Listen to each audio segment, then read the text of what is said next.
Chapter 223. Grodin's face was stiff as he stood on the balcony, watching the torches converge towards a single point in the darkness.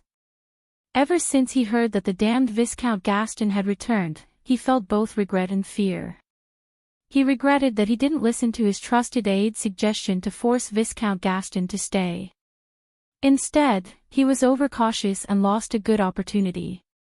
But other than regret, he was even more afraid. Even though he knew that the generals of Madara were in the city, and that those skeletons would not allow him to die here, he still felt an instinctive fear gripping his heart. It was like a sharp sword hanging high in the sky, and he could feel the chill on his head. He could not help but touch the wound on his cheek. Even though he tried to look calm on the surface, his heart was cold. He still remembered Brando's cold gaze and the words he said to him. "Keep your head, I'll take it another day." But he did not expect that it had only been a day since that day. The Baron turned his head. Behind him stood an unfamiliar guest. The latter was clad in black chainmail, and his entire body was shrouded in a long, black, winged cloak. He also wore a black metal mask, revealing only a pair of bright golden eyes. His sharp metal gloves held a huge scythe that rested on his shoulder, and he looked calmly into the distance. If Brando was here, he would have noticed the silver scale on the man's chest. Only one of Madara's generals had such an insignia. The Black Knight, Judge White. Tiamas. Chiou. One of Madara's 4 Knights of the Apocalypse. But he was different from the White Knight Ebden and the Red Knight Ladios. Tiamas. Chiou held a high position even before the First War of the Black Roses. He was Tarkus's right-hand man. There were many legends about him in the game, but the players were most concerned about his true identity. It was said that no one had ever seen the Black Knight's face under his mask. Of course, this was a bit of a rumor, because even the dead players of Madara had never seen his face. The Black Knight smiled at Grodin's flickering eyes. "My lord, you don't have to worry. Our army will arrive soon." His voice was slightly cold, but it had a neutral charm to it. "But I heard that the Viscount is going alone. His courage is commendable, but he lacks wisdom.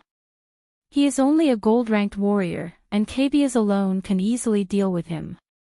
At that time, you can do whatever you want with him, my lord." As he said this, he thought to himself, is the enemy this time the young man who defeated Dead Maggot Meads? I'd like to meet him. Grodin snorted coldly at the side. He knew that Madara was unwilling to get involved in Awin's nobles' dispute. However, he wasn't displeased by the other party's suggestion. Whenever he thought of the trouble Brando brought to him, he could not help but grit his teeth and prepare a feast for the Viscount. Death is not a simple matter. The battle in the city was reaching its climax, and the mercenaries were advancing along the streets. Medisha took the lead, while Brando held Sifrid's hand and followed closely behind her. The young knight held Sifrid's hand as they advanced through the battlefield. Occasionally, a noble's private soldiers would pass through the defensive line and approach the young knight. The young knight was surprised that his guard was so lax, but he immediately got his answer. The young knight with a cold expression swatted away his sword with a wave of his hand, and then pierced the knight's chest with his sword. The entire process took less than a second. The knight's heart was still beating, but the wound was already covered with frost. The knight's sword suddenly appeared in front of his chest, and most of the noble's private soldiers fell to the ground with an expression of disbelief. Brando pulled out his sword and pushed the cold corpse to the ground, then continued forward. Sifrid's face was pale, but she still held on tightly to his hand. "Brother Brando saved me from the noble's horsemen with the same cold expression." "That's right, Sister Amandina and the others. They're all good people, because only bad people would hurt everyone. Brother Brando's enemies are all bad people." Sifrid's young heart was filled with simple logic. Brando wiped the blood off her forehead and looked back. "We're close to AB's castle, but half an hour has already passed. Time is tight, but the enemy will probably continue to let us advance. Madara's undead should have appeared by now. Brendel looked around and quickly found what he was looking for among Groudon's private soldiers. It was not the skeletal soldiers or pale white knights that he expected, but the spirit terracotta. 7 spirit terracotta were hidden among the noble's private soldiers, and they were quickly approaching the castle. Their movements were so secretive that no one, including Metisha, noticed the killing intent hidden under the surface. After all, the Silver Fairy Princess's most familiar enemies were not these skeletons. Unfortunately, the spirit terracotta's movements were like a glaring light in Brando's eyes. He was too familiar with them. It was less than 10 meters away. The spirit terracotta's eyes flashed with a green light, and it looked like they were about to attack at any moment. Brando immediately handed Sifrid over to Cornelius, and while the middle-aged mercenary leader was still in a daze, Brando charged forward. He immediately activated charge. Everyone could barely see an afterimage sweeping past, followed by 7 consecutive slashes. The spirit terracotta's movements were like snow falling from the sky. Everyone could hear the sound of something being torn apart. Then, the scene in front of his eyes changed from still to still. The illusion created by the vision pulled apart the time difference. The 7 incomplete spiritual figurines were like trash, their limbs scattered in the air, flying back to where they came from.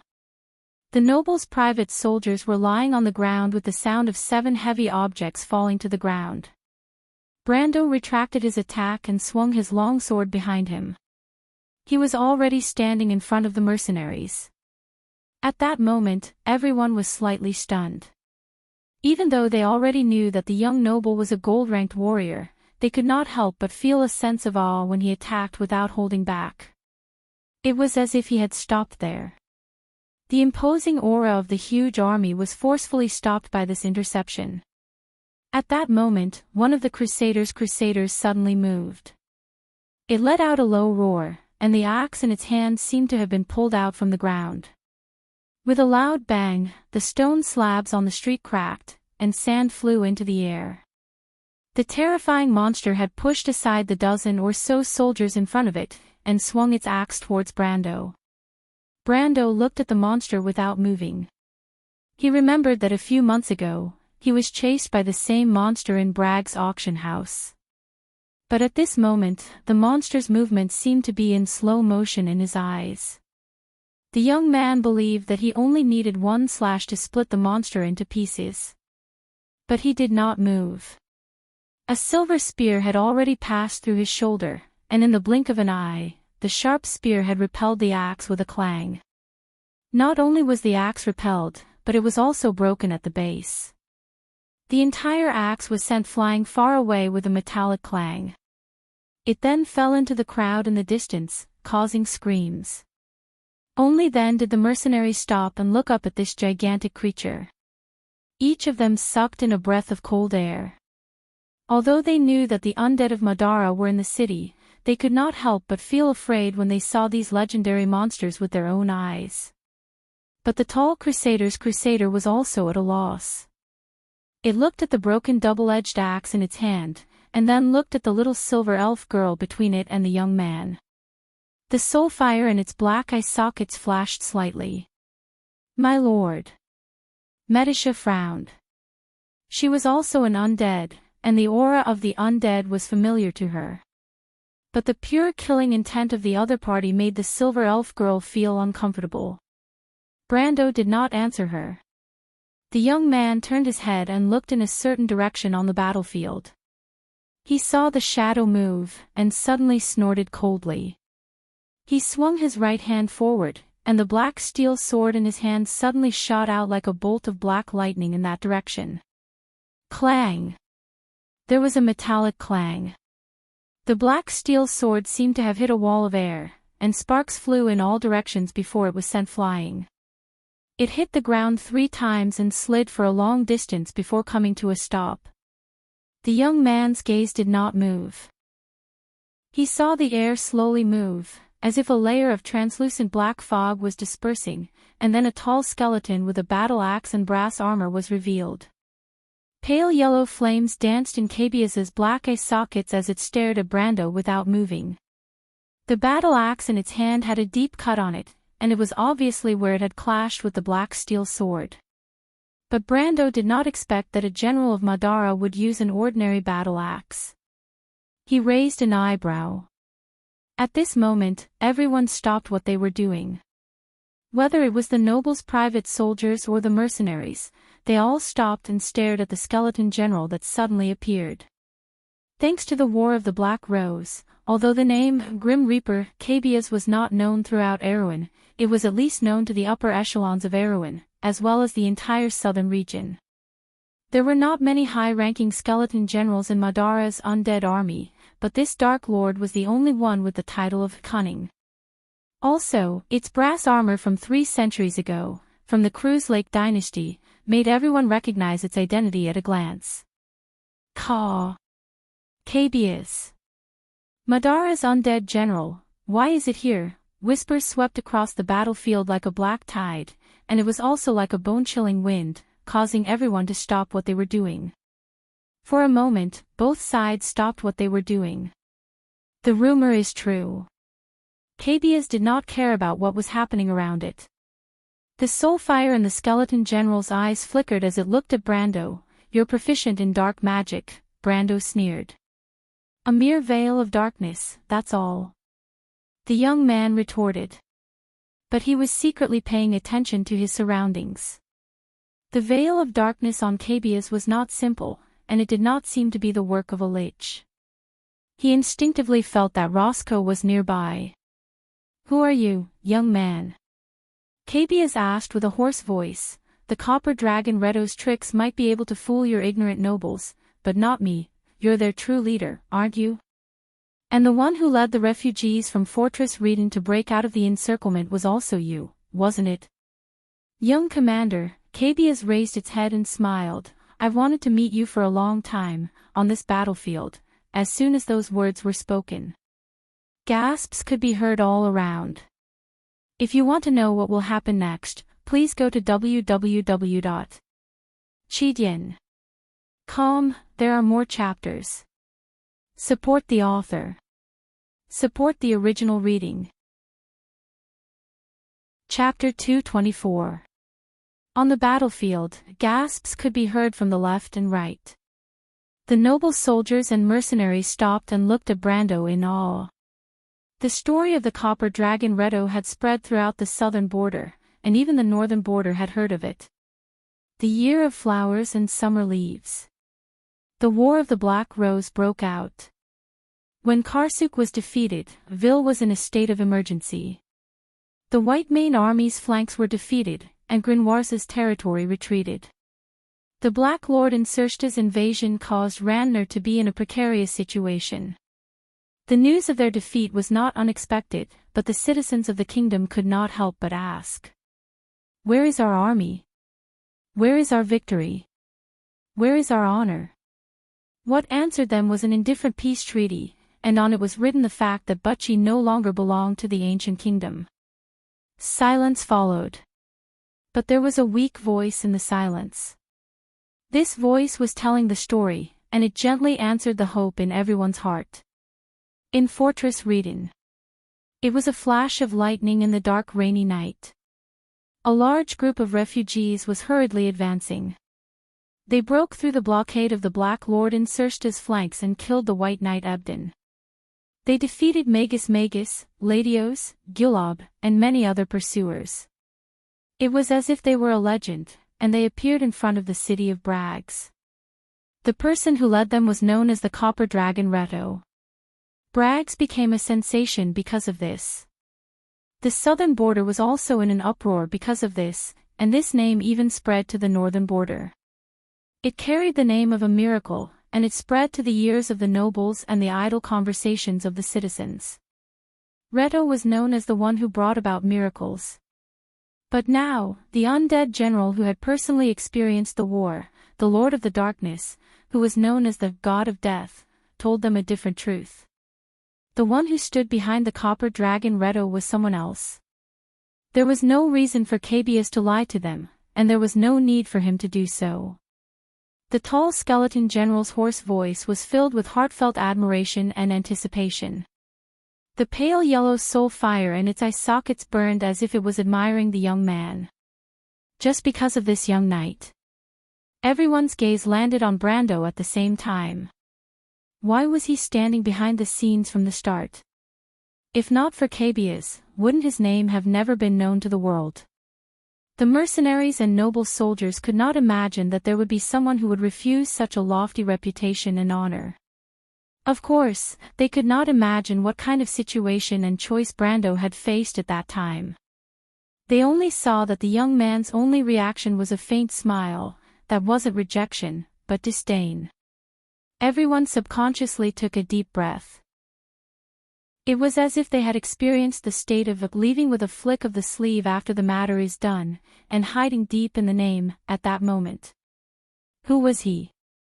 Brando didn't say a word, but a mysterious halo had involuntarily descended upon him.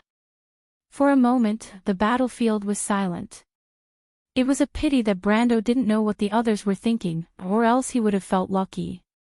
It wasn't because he was disdainful, but because he was exposed by Cabius. He didn't know how to respond, so he maintained a smile on his face. "Cornelius, what are you waiting for?" Brendel shouted. The mercenaries were stunned for a moment, but they quickly reacted. Medisa had already leveled her spear and charged out from the left flank. The unicorn knight pierced into the enemy's formation like a silver stream of light, piercing through the heart of the tall crusader executioner with a single spear. The noble's private soldiers who had just found a temporary support were defeated in an instant, and they immediately fell back in disarray. The skeleton general stood in the midst of the chaos, the flames in its eyes flickering. It knew that Grodin's private soldiers were no match for the mercenaries, unless they defended the city. In terms of fighting will, the noble's soldiers were far inferior to the mercenaries. One side was fighting for money, while the other side was fighting for their beliefs. The outcome of the battle was not difficult to predict. However, the outer city had already fallen, and it would take time to retreat to the inner city. This was the reason why it appeared here. There weren't many undead in the city, and it needed to invest its limited forces in the most crucial areas. For example, this place. Brando knew this very well. He had been a commander before, and he knew what the noble's private soldiers were like. He also knew Madara's habits on the battlefield. Moreover, he knew that the key to turning the situation around was to plan thoroughly from the start. In short, he couldn't give Grodin's private soldiers the time to retreat to the inner city. The young man's lips were pursed into a straight line. He had already seen through Cabius's plans, and it was like an open book. The two of them stood motionless in the middle of the river. However, Brando wasn't in a hurry. The mercenaries' vanguard was led by Medisha, and they could still press forward. He could afford to wait, but Cabius might not. He lowered his hands and looked at Cabius confidently, waiting for the moment when he couldn't hold on any longer. On the contrary, the flames in Cabius's eyes flickered. This young man isn't an ordinary troublemaker. When did Erwin have such an outstanding commander? In Cabius's eyes, even though the young man was standing in the middle of the chaos, he seemed to know the situation of the battlefield like the back of his hand. Of course, Cabius didn't know that Brando was observing the battle from a higher vantage point. Instead, it felt a deep sense of dread. No wonder Haku personally ordered me not to kill him. This young man's perception of the battlefield is comparable to Lord Insursta. If he was in Madara, His Majesty would definitely put him in an important position. Cabius's soulfire trembled when it thought of the Supreme Lord wielding the Mercury Scepter in the darkness. A long-lost feeling of excitement returned to its body. It was as if it had returned to the past. The memories pierced Cabius's heart deeply, but it also ignited its will to fight. As Brando knew, the tall skeleton couldn't afford to wait. The elven knight who had the same aura as Cabias was leading the mercenaries to go around it. If it continued this stalemate, the situation of the battle would be reversed. Cabias gripped its battle axe tightly, but it immediately felt an aura locking onto it. You're going to do it yourself. You're not going to recall the Unicorn Knight. Cabias thought. Brando's arrogance angered it. Yesterday, it had fought Brando once, and it knew that the latter's strength was only at the level of a gold-ranked warrior. I've heard that you're proficient in Erwin's White Raven sword style. The undead general raised its head and spoke with a hoarse voice. But young human, do you think that a mere mid-ranked sword style can withstand an elemental attack in a battle between gold-ranked and above? Brando smiled.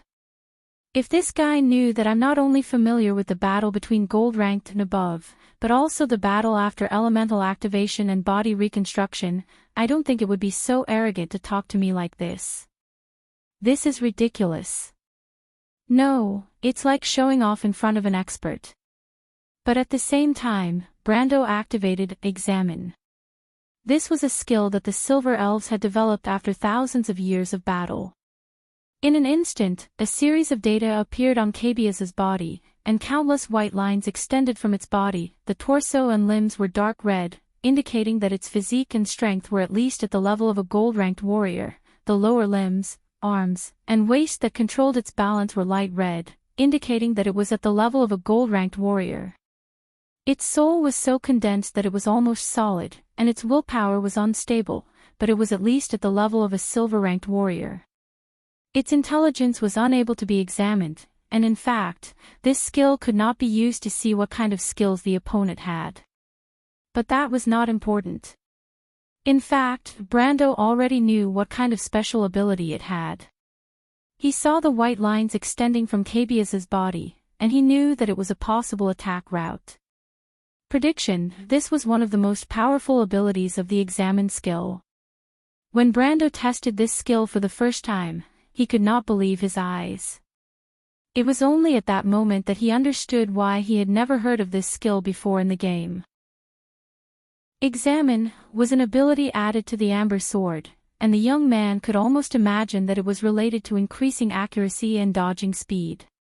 Because the description of prediction in the game was that it was related to gaining insight on accuracy and dodging speed.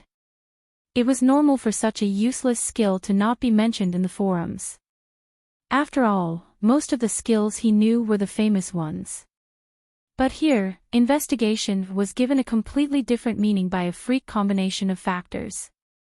It was a description of the enemy's attack route.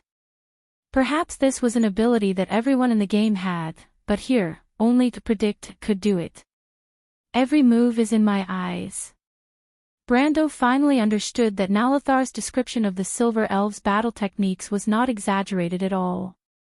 With this, one's battle prowess would increase exponentially. Before the enemy even made a move, one would already know the direction of their attack. As Cabias assumed its battle stance, the number of white lines that extended from its body gradually decreased. 5, 4, 3, and finally stopped at the 3 white lines that extended outwards. Brando was very familiar with this posture. It was one of the basic battle techniques of the Black Knight of Madara. The judgment of the examined skill was exactly the same as his own, 3 possible directions of attack. The young man raised his hand and used the White Raven sword style to create a gust of wind on the ground.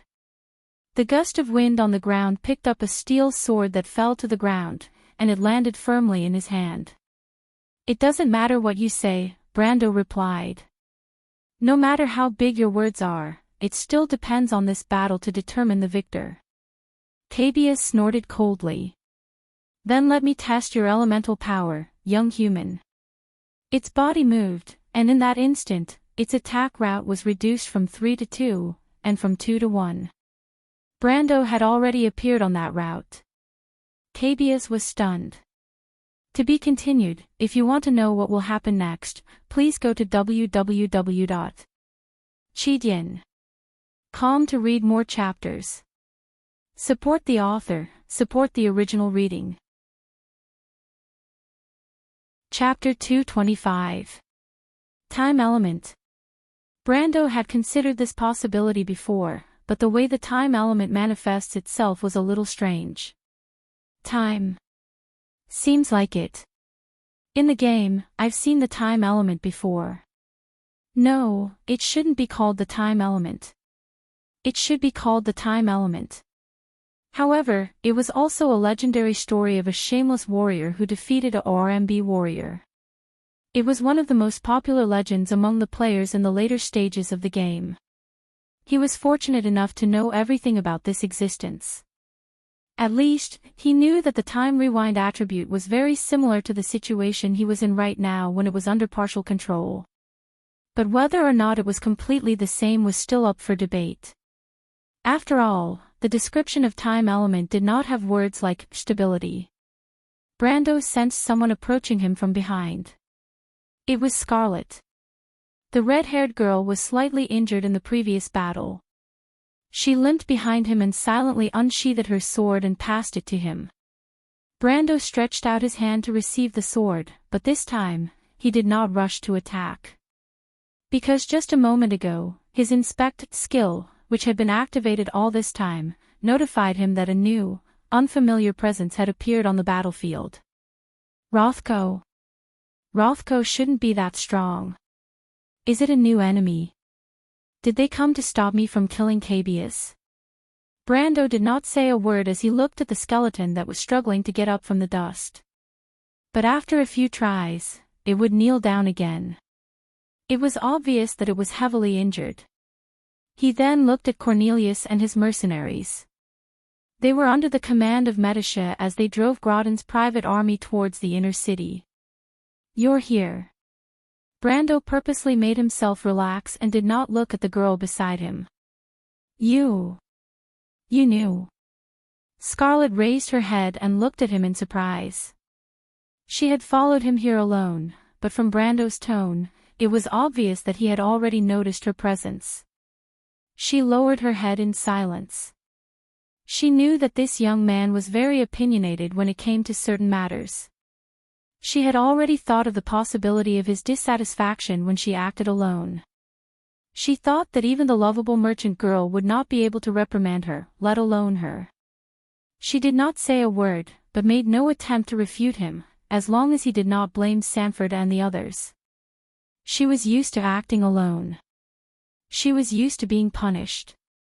She was used to the feeling of not being valued by others.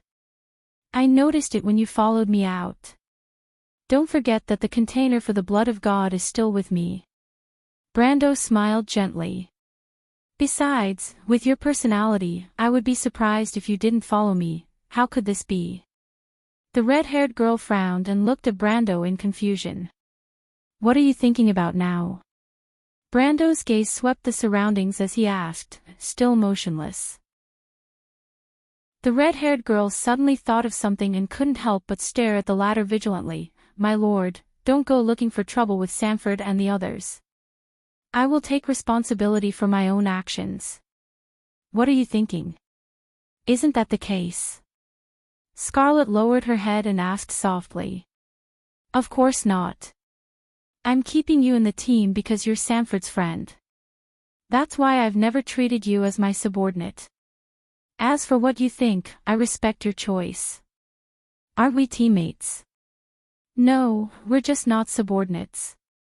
Scarlet lowered her eyes. Brando did not turn around to look at her. He thought he could guess what this girl was thinking. If it wasn't for the Grey Wolves mercenaries, she would have been more willing to find a secluded place and wait for death to come. Protecting others was also protecting herself, but it became the link between her and this world. Makarov had hurt her too deeply, and no one would be able to make up for it, let alone an outsider like him. But as an outsider, he did not say much and changed the topic. Actually, it's not just me. Medisha and Cabius also know that you're nearby. The red-haired girl was stunned. Your life force is too strong, and you don't know how to hide it. It's as bright as the sun in the eyes of the undead. But Scarlet asked. Brando saw that Cabius had shakily stood up from the rubble, but he did not seem to have any intention of attacking. He only looked at Scarlet and said, "Cabia's axe was meant to force you out." "I thought you could see that, I'm sorry." "It's nothing," Brando replied, "thank you." Scarlet was slightly startled. She looked at the young man for a moment before lowering her head again. Brando suddenly shifted his gaze away from Cabia's and looked at Medicia's direction. The silver fairy princess raised an eyebrow as if she sensed something. She turned her unicorn's head and raised her spear horizontally. The mercenaries immediately stopped. Even though their commander was still Cornelius, the Silver Elf's performance in the previous battle had deeply impressed them. Be it in terms of bravery or wisdom, even Cornelius himself had to admit that the gap between him and Medicia was too great. They originally thought that only Grodin's private army would participate in this battle, but now that Madara's army had joined the battle, they were at a loss for what to do. After all, the War of the Black Rose had just ended, and the fear of the undead army still lingered in everyone's hearts. Under such circumstances, they had no choice but to rely on those who could control the situation. For example, Medicia. And for example, Brando. "My lord." Medicia's voice sounded in his mind, "Are we not going to pursue? The undead still have reinforcements." Brando looked around. The aura that had been lying dormant on the battlefield had become obvious, but it was obvious that the enemy had not noticed that he had already discovered it. The young man looked in a certain direction and frowned slightly. The swaying black fog in the shadows caught his attention. What a high-level curtain of darkness. The young man's heart skipped a beat. "Medicia, be careful." Brando shouted in his mind, but it was too late. A black shadow had already shot towards the silver fairy princess on the unicorn's back. Asterisk bang. Asterisk, the sharp sound of weapons clashing against each other was heard. Brando saw the silver elf being sent flying into the distance and landing in the middle of the crowd. Silver elf. After the black shadow succeeded in its attack, it let out a soft exclamation of surprise. However, it immediately retreated backwards like a black line that bounced off the surrounding buildings. After a few leaps, it finally landed in the middle of the road. Brendel finally saw the man's face clearly. The familiar black chain mail and cloak immediately made the young man suck in a breath of cold air. When his gaze fell on the scythe tightly gripped in the other's sharp metal gloves, his heart immediately sank. But what made his pupils contract the most was the strange metal mask that was laughing and crying at the same time.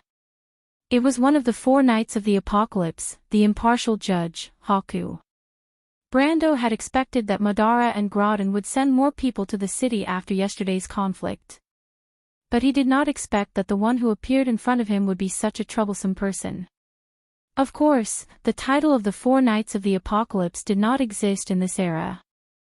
However, among the 4 of them, the strongest one was the Green Knight, Malphas, who was currently the commander of the Plague Wolves army. As for the one he did not want to meet the most, it was the mysterious Black Knight, the impartial judge, Haku. There was no other reason other than the fact that Haku was too shrewd. Not only was he powerful, but he was also an outstanding commander. With him here, Brando felt that his plan would be greatly reduced.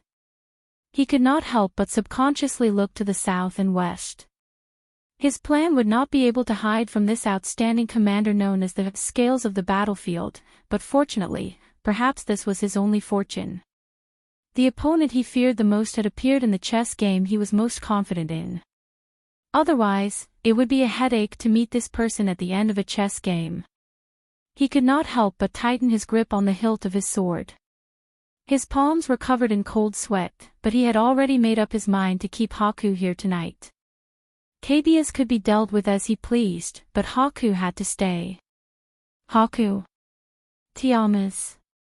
Choyu. Brando forced himself to calm down and said, Madara's legendary Scales of the battlefield.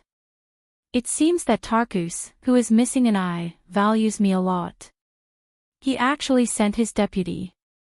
The battlefield fell silent as soon as he said that. The title, Scales of the Battlefield, was not well known in Erewhon, but Tarkus Deputy was a title that reverberated like thunder in everyone's ears. In fact, the mercenaries who were helping Medusa up almost dropped their weapons when they heard those words. Cabias, Tarkus' assistant, what was going on? Why did a name that only existed in legends appear in this desolate place tonight? It was as if they were rushing to the market. It was especially so for Cornelius. The silver-haired middle-aged man was trying his best not to let his face turn even paler. He thought he was on the right side at first, but now he looked at Brendel, and he could not help but regret it so much that his intestines turned green. Regardless of which side it was, he shouldn't have gotten involved in it at all. The Black Knight was also startled.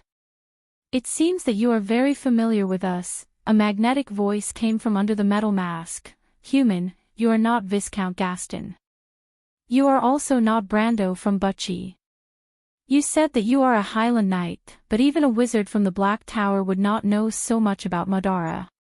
It seems that our investigation of you has completely failed, human." He sneered, "But I have a personal guess. I suspect that you are one of the ancestors. Brando immediately heard Scarlet let out a soft "aw" behind him.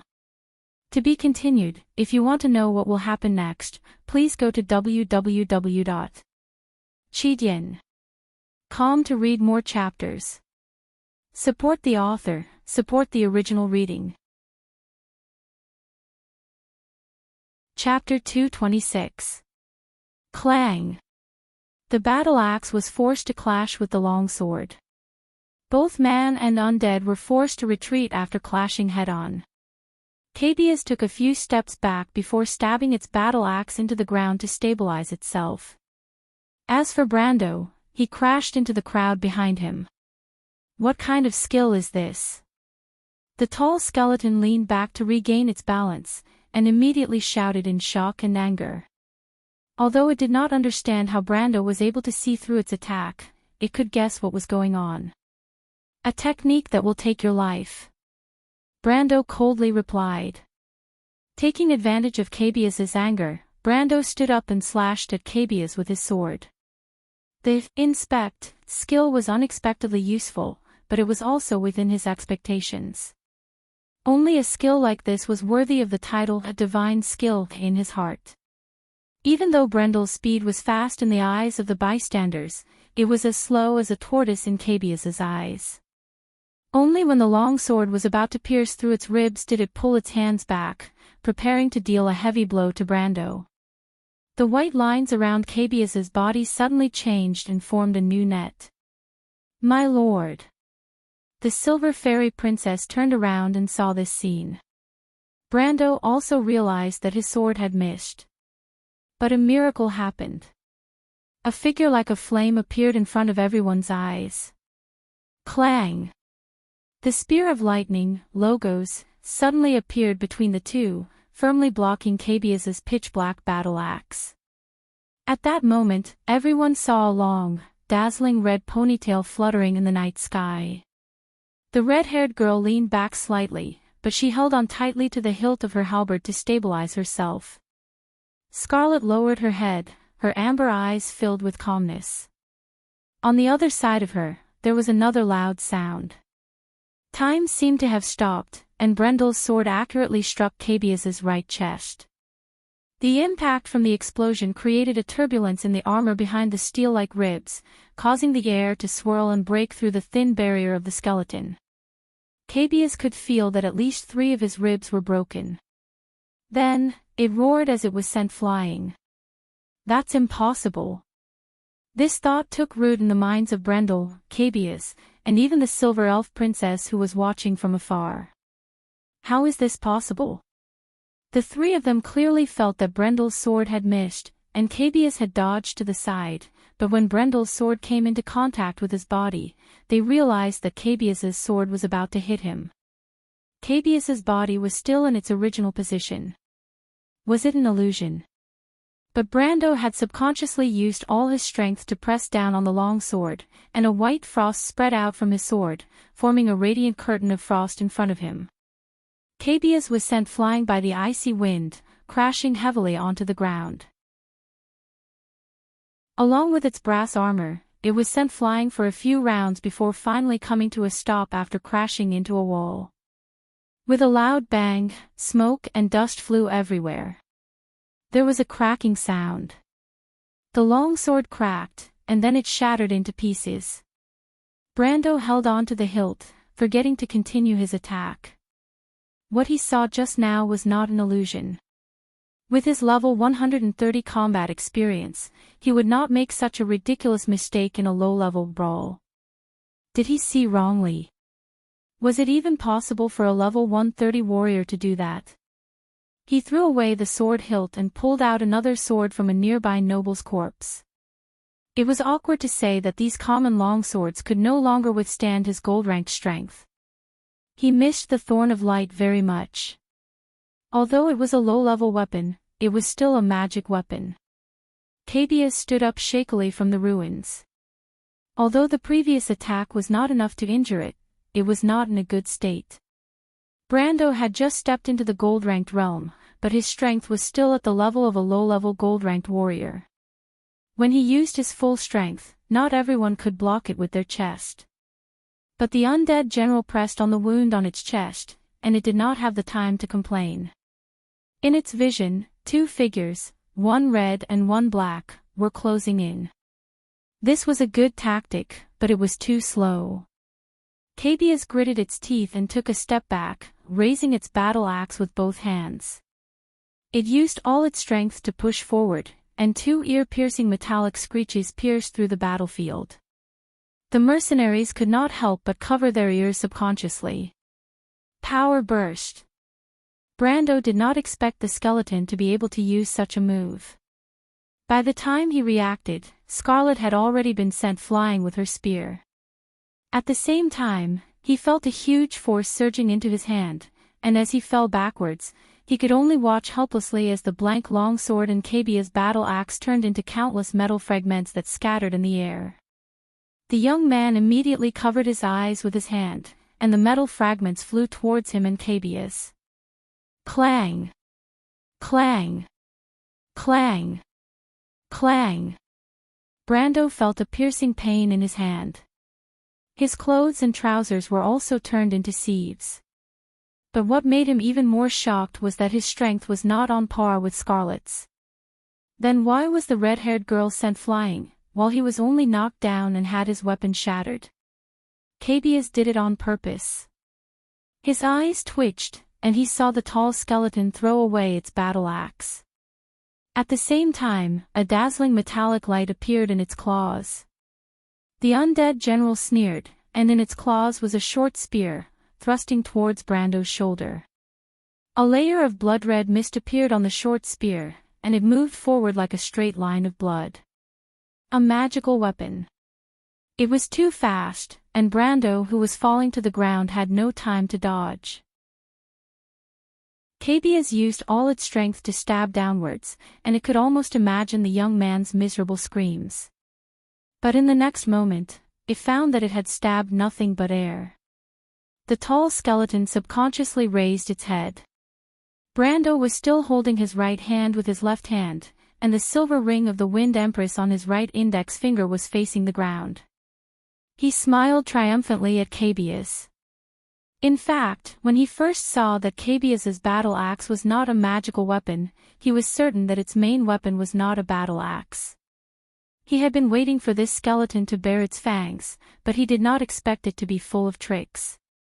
Just as the short spear was about to hit him, Brando decisively used the ring of the Wind Empress to launch a wind bullet at the ground. The huge recoil sent him flying. The impact of a silver-ranked warrior's attack was not enough to deal much damage to him, but it was enough to change his direction as he fell to the ground. Just like that, the tables had turned. Cabias raised its head, and saw Brando pulling out a short sword from his boot with a smile. While in mid-air, Brando used the momentum of his fall to slash at it. Although the tall skeleton was shocked and angry, its reaction was not slow at all. It immediately dodged and prepared to counterattack. But at that moment, the same thing happened again. Cabius clearly felt that it had dodged the attack, but when the dagger fell, it still accurately hit its bald skull. How is this possible? It was about to roar in anger, but a loud bang suppressed its roar, and the Lord of the Darkness was sent flying again. Brando used the momentum to roll and landed on the ground, before pouncing forward once more. He did not have time to confirm the strange feeling from before, and wisely chose to give up on using Power Burst, to avoid damaging the weapon in his hand. Cabius roared and rolled to the side, trying to get up and counterattack. But what made it even more furious was that even though it had rolled away, the short sword still hit it in its original attack path. In fact, everyone on the battlefield saw an unforgettable scene. The young man, Viscount Gaston, was the true leader of Leto and the others. Or rather, he was just a young knight. Holding a short sword in his hand, he swung it left and right at Cabius. It was as if Cabius had rehearsed his moves beforehand. No matter how the tall skeleton tried to dodge, he was still sent flying by Cabius's simple slashes. It was no longer a battle, but more like a father beating his son. However, was that undead really the legendary gold-ranked god of death, Cabius? Or is that young man actually a knight of the Holy Cathedral who is hiding his identity? A 20-year-old knight of the Holy Cathedral. Not only the mercenaries on the battlefield, even the noble soldiers who saw this scene from afar were a little confused. Dear Martha, who can tell us who this person is? However, Brando's terrifying strength caused Groudon's private army to crumble. What a joke. Gold-ranked existences could be suppressed by numbers, but once they activated their element power, they were already inhuman beings. In front of an inhuman being, they would only be cannon fodder to stall for time. No one was willing to fight a hopeless battle, and the noble soldiers who gathered for power and wealth were even more unwilling. After Brando's last strike, the short sword in his hand finally shattered. He watched as Cabius was sent flying like a sandbag and crashed into a building. He could not help but let out a long sigh and threw away the hilt in his hand. He had tried his best to use as little strength as possible, but the sword could only withstand 10 strikes in the end. However, he did not care about that right now. He was immersed in a strange feeling.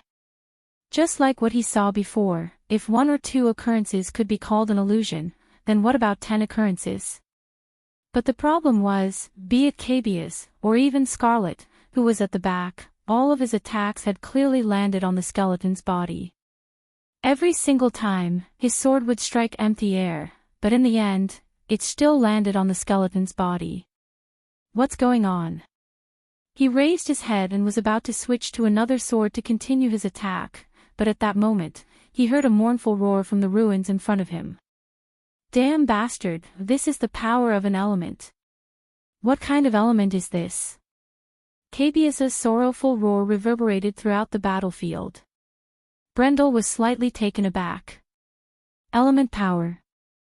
To be continued. If you want to know what will happen next, please go to www.chidian.com to read more chapters. Support the author, support the original reading. Chapter 227. An element. Brando had never heard of such an element before.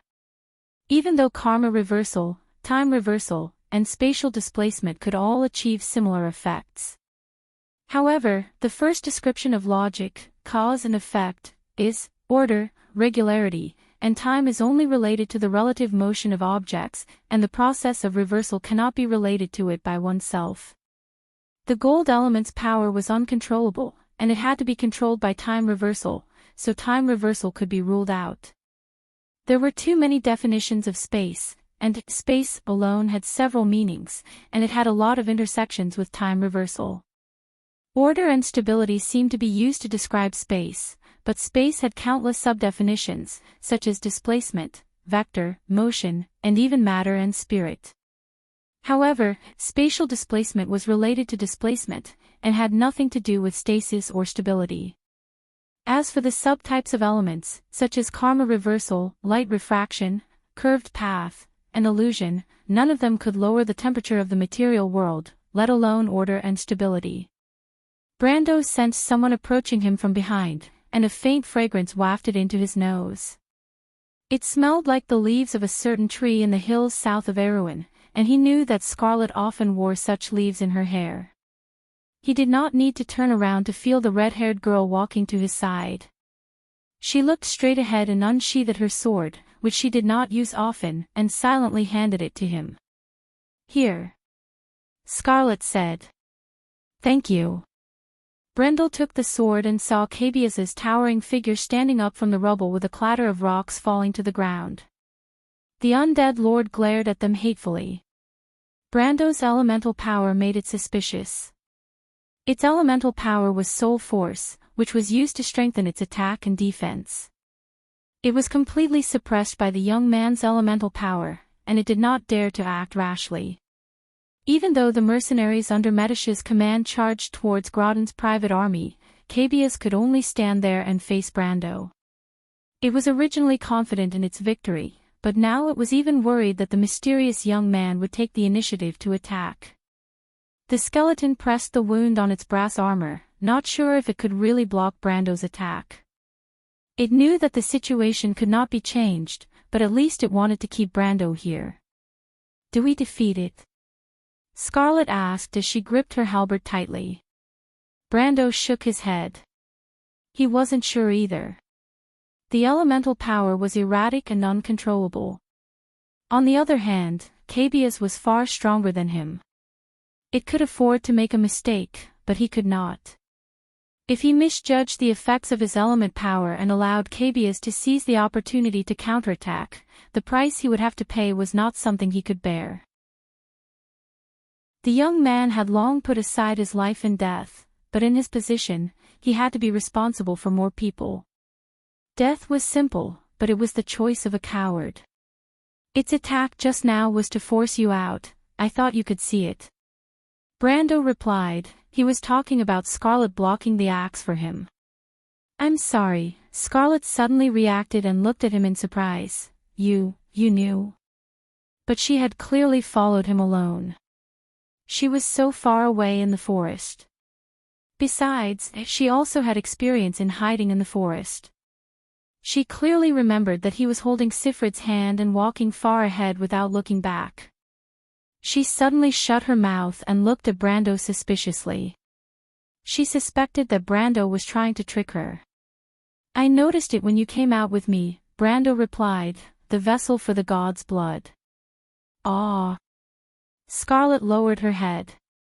In her eyes, this young lord was used to controlling everything and doing things his own way.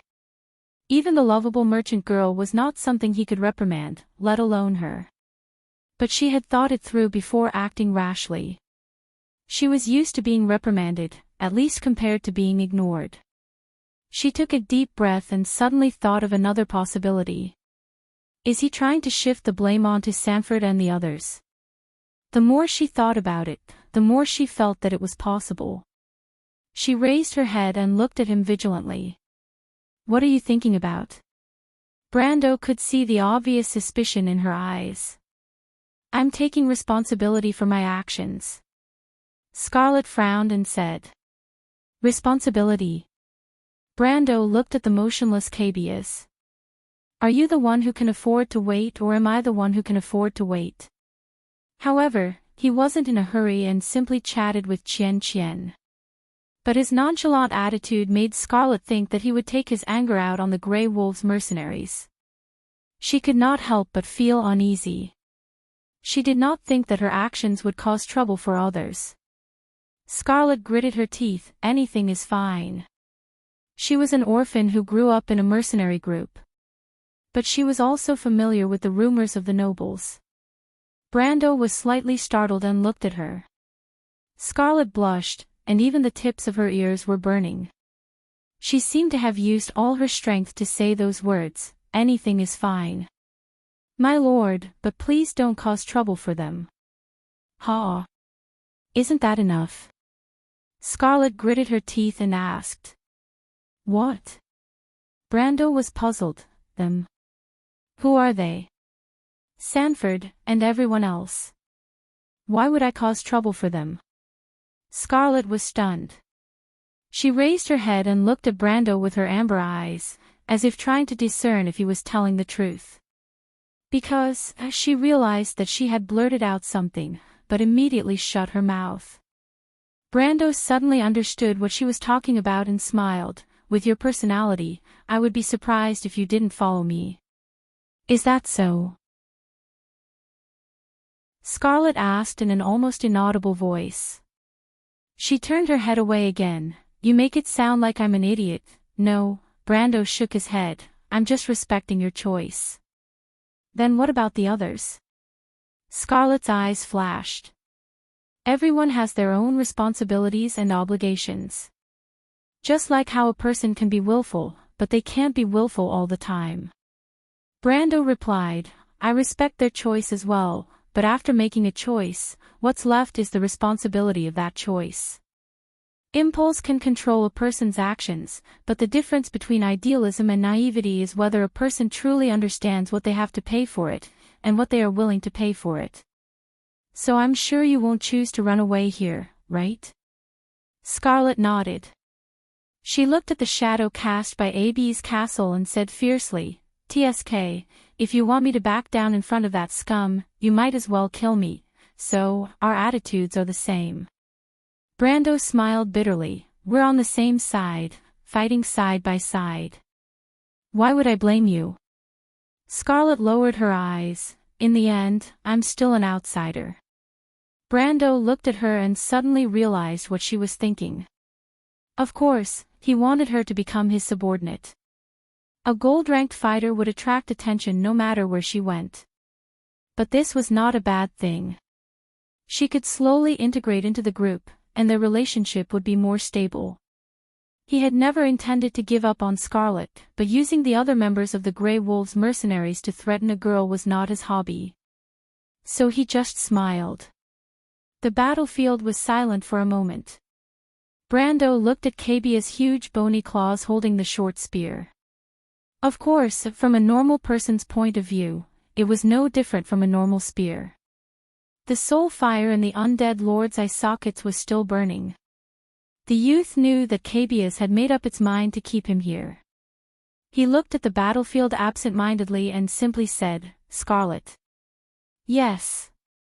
Go support Medisha, okay? Leave this to me. Scarlet nodded and raised her spear. She looked at Cabia's, who was shrouded in the mist, and took 2 steps forward before stopping. Just give orders.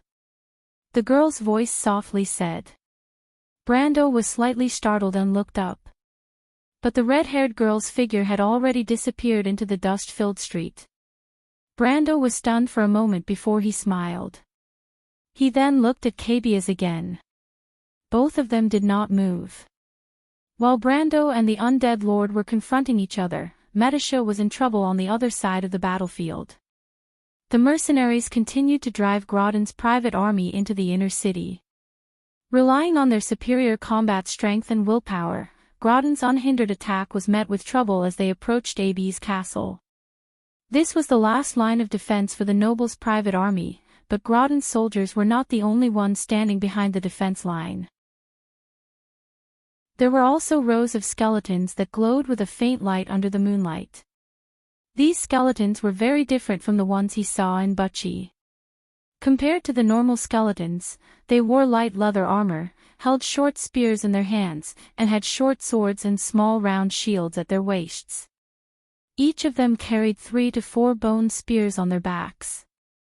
They stood quietly behind the defensive line, motionless. But in fact, in the short period of time that they had come into contact with the mercenaries, they had caused great losses to the mercenaries. If Brando was here, he would be able to tell that these undead were Madara's elite bone thorns. These skeletons were the assault team of the low-ranked undead, and were Tarkus's famous personal guards. They could even be called the high-ranked existences among the low-ranked undead. As a matter of fact, wherever they were, Tarkus or the high-ranking generals around him should be there. For example, at this moment, the female knight was standing in front of the knight with a huge scythe in her hand and a long black cloak. Among the 4 knights of the apocalypse, the most powerful one was the Green Knight, Malphas, who was currently the commander of the Plague of Wolves. However, the most taboo and mysterious person was none other than the Black Knight, the impartial Judge White. He raised his head, and the expression on his metal mask formed a strange symbol, but the pair of golden eyes fell on Metisha. "Who are you?" Metisha frowned slightly. She had fought with him before and instinctively felt that he was powerful. "Silver Elf." The Black Knight Eamon was slightly startled, and his magnetic voice was surprised. "You are with that person too. You are really unfathomable. He is neither Viscount Gaston nor Brando of Bucci. He claims to be a Highland Knight, but it is impossible for a wizard of the Black Tower to have such an understanding of Madara. In my opinion, he is more like one of the ancestor. The Silver Fairy Princess was stunned for a moment. But Eamon raised his head. His eyes reflected a beam of fire in the south. That was a magic signal rising into the sky. To be continued. If you want to know what will happen next, please go to www.cheatyin.com to read more chapters. Support the author, support the original reading. Chapter 228. A ray of magic light pierced through the darkness and rose to the sky.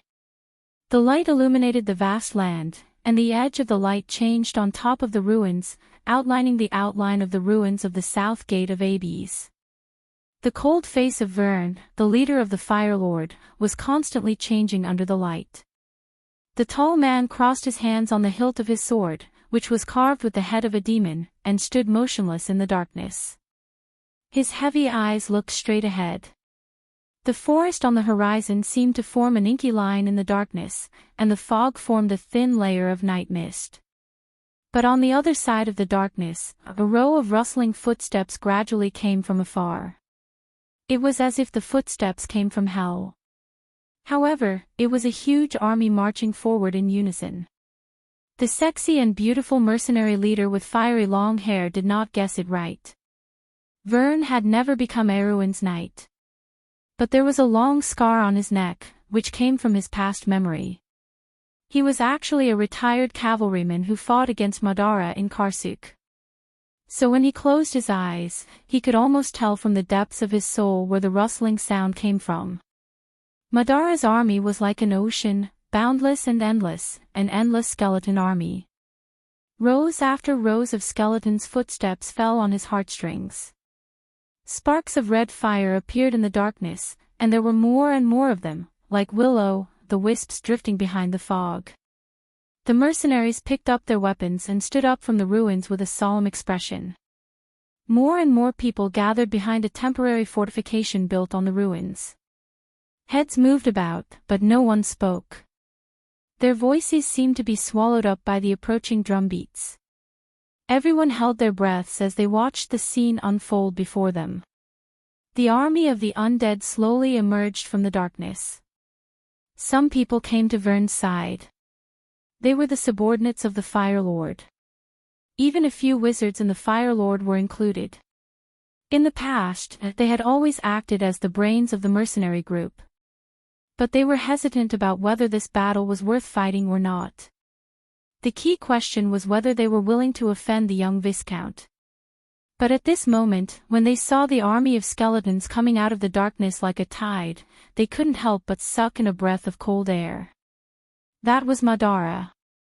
The bright roses and thorns in the darkness represented an irresistible aura, as if everyone had to face the aura of death in the end. Leader. Under the hood, the Magus revealed half of his pale face as he asked in a low voice. Fern said nothing. Commander, there are a few thousand of them, he reminded in a low voice. Including the rest of us, there are only a little over 200 of them. What's more, there's no way we can trust anyone outside the group. Are we really going to fight to the death with these skeletons just because of a promise? Even if we have to sacrifice all of our brothers. Where can you escape to? I know their habits better than you do. This city is now surrounded on all sides. I learned a lesson in Karsuk: never try to guess how many undead there are, because there will always be more than you can imagine. The tall man looked back at him and said, I know their habits better than you do. This city is now surrounded on all sides. He raised his head and looked at the front. Although there are many of them, they are just low-level skeletons. They were just summoned from the graveyard not long ago. As long as we can hold on until the day comes, they will naturally retreat. Leader. Fern raised his hand and interrupted the magus. Our only hope now is that young lord. 2 gold-ranked beings are enough to lead us out of this encirclement. Send out a magic signal. Tell the young lord that in 2 hours, the Firelord mercenary group will not retreat until they are dead. The tall man waved his hand. Raise the flag of the Firelord mercenary group. Even if I die, I want to see it fluttering under the light of dawn. Humph. Since the young noble wants us to hold on until dawn, then let me see how the first ray of light pierces through the heavy darkness. Fern replied. He knew Brando's plan very well. If he can do it, I don't care if I am the leader or not. The Magi were stunned and looked at each other. 2 hours later. It was the dawn. The first ones. Medisha stopped and frowned. The girl held her spear and turned her horse's head. Every nerve in her body was tense as she looked at the undead general who stood in front of the defensive line built by the undead.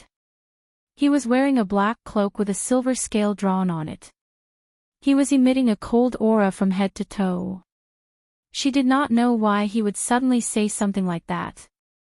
But before the era of the First Ones, there was a legend in the ancient myths. In the dark and turbulent era, the Azure Knight led the first batch of First Ones out of the sanctuary and defeated the Twilight Dragon, which was known as the Final Calamity. Then, the Year of Chaos began. But how could the Lord be one of the First Ones? Other than the dragons, the bloodline of the Golden Generation had long been lost on the earth and even became a legend. Even the descendants of the Silver Ones were known as proud existences before this era. And after the era of the Dark Dragon's rampage, the bloodline was scattered on the earth. Even the survival of the Silver Ones became uncertain. How could there still be First Ones walking on the earth? Unless Brando was a dragon. But the elven girl immediately shook her head and denied this suspicion. Even if the dragon was just a newborn, it would not be as weak as the Lord. Although she thought so, the girl suddenly felt a little sorry for Brando. She blushed and quickly apologized in her heart. But she turned her horse's head and asked coldly, "Nonsense, what do you mean?" Haku raised his head. The cold metal mask was half crying and half laughing, but the pair of golden eyes under the mask made Medisha feel a little strange. The undead held the scythe motionless. The silver elf girl quickly blinked her eyes, afraid that she would be charmed by him. The masked man, one of the 4 knights of the apocalypse, laughed in a low muffled voice. Just like what I said before, the meaning on the surface is as you understand. The Black Knight's voice was filled with a metallic echo. Nonsense. Medisha looked around. The undead general in front of her was far stronger than she imagined. But when she stopped, the mercenaries' attack also stopped. The elven girl did not know whether to ask the Lord for reinforcements. Because of the battle between Brando and Cabius, the streets were covered in a thick layer of smoke. She did not know what happened behind the scenes, but she was worried that she would distract Brando. But in this stalemate, the noble's private soldiers were also not allowed to enter the city. Since that was the case, she might as well delay for a while. She bit her pale silver lower lip and said, "The golden bloodline has long been lost. How can there still be First Ones walking on the earth?" Haku smiled and quietly replied, "Indeed, the First Ones were golden ones. But Miss Elf, you have forgotten that there is still the existence of the fool. The silver fairy princess could not help but smile. The dark dragon. That's funny. You think the Lord is the dark dragon? What's the point of such a lie? No one will believe it. It's meaningless. Haku shook his head, but in Madara, there is a legend that says, the Lord of Darkness will return. He can see through the hearts of people and understand all things. You must have heard of this ancient legend because it was passed down from the black prophecy of the Myurnas. They are your mortal enemies, right? So what? It's nothing. I just met a witch called Babasha in Fortress Reden. Haku replied as if he did not care. You know, the witches are more sensitive to the power of darkness than the average person. The silver fairy princess shook her head, but you must have forgotten that the dark dragon was once our race's greatest enemy. Compared to the witches, I am more familiar with his aura.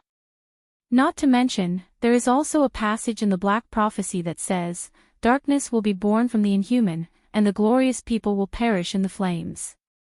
The Lord is a human, a descendant of the flame King Gretel. He is the descendant of the glorious people. You can't deny this, can you? That's true. Haku picked up his scythe and nodded to himself. Stop trying to sow discord. Who are you? The opponent did not seem to mind that she was stalling for time. Medisha felt uneasy. She had decided to attack again. If there was nothing she could do, she could only ask for the Lord's help. A chuckle came from under the metal mask. I remember I said that my name is Haku.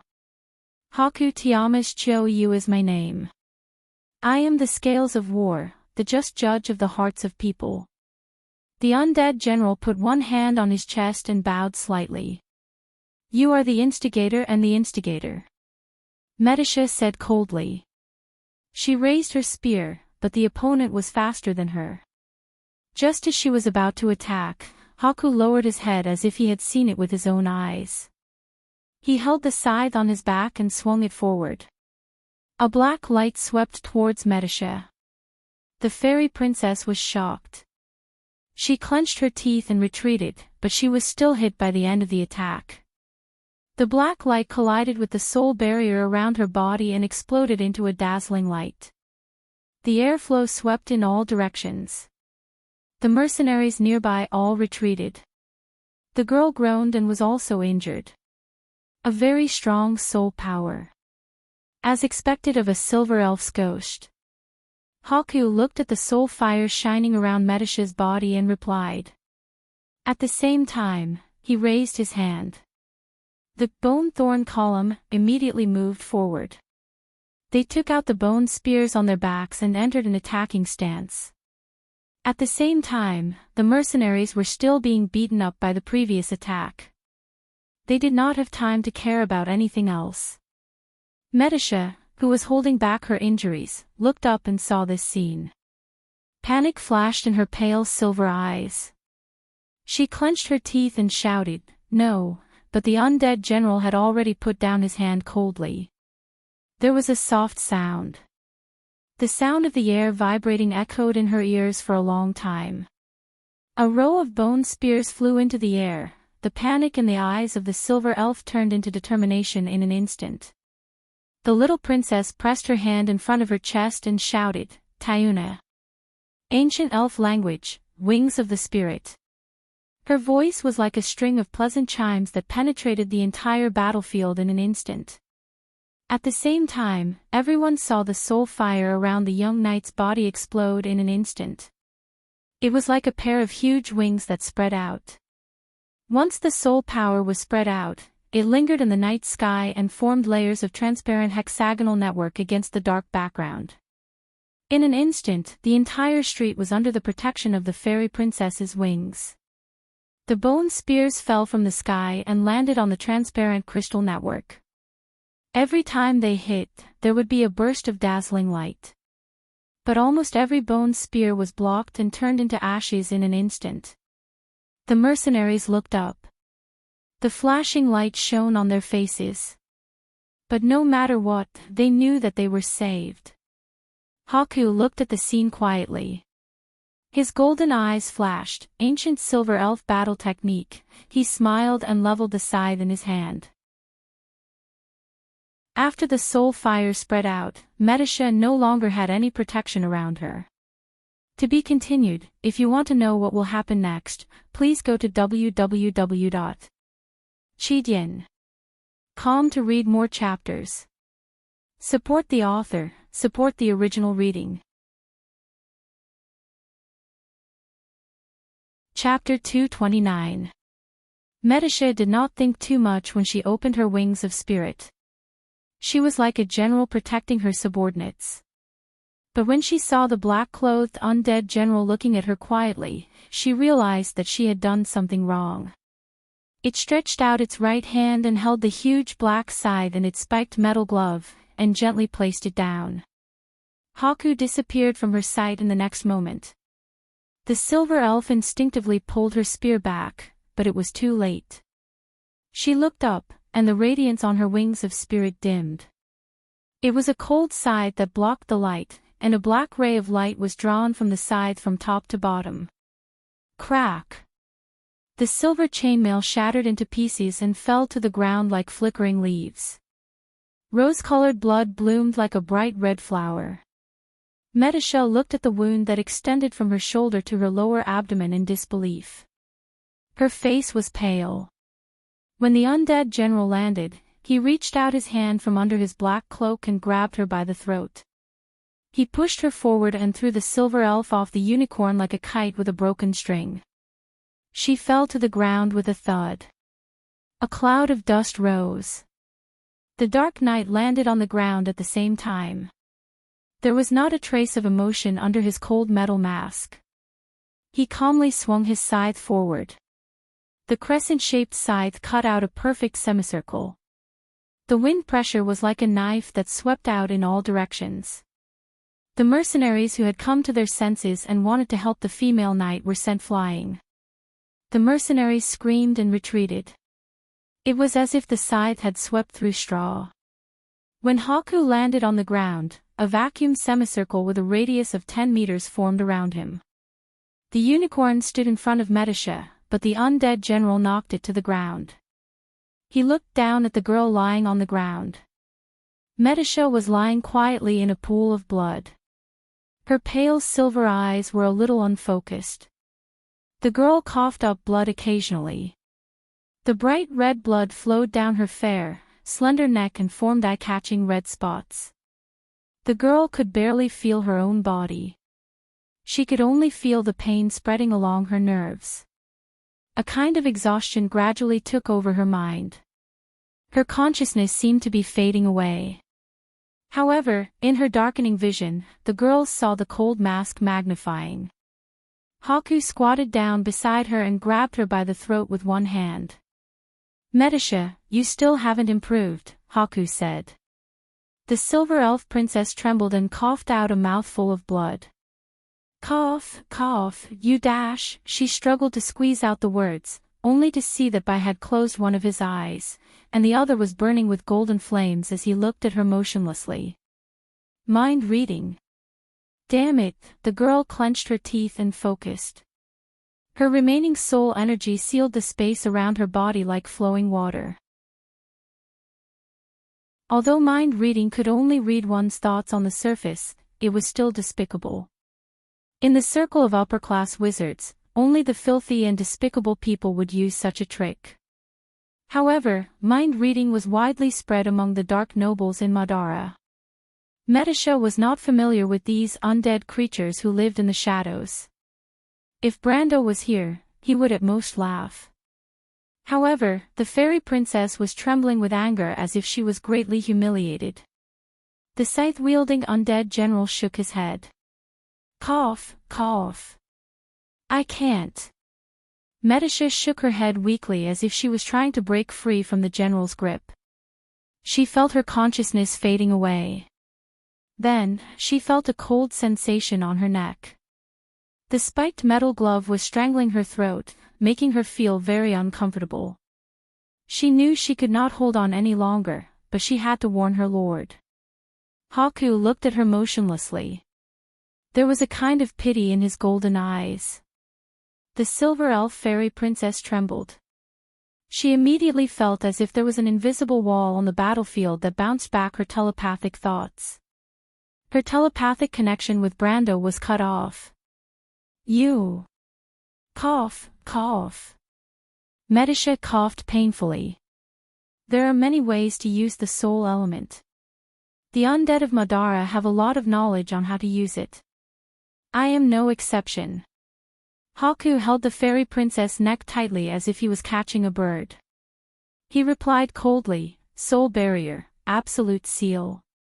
In this space that I created, I can cut off all connections with the material world.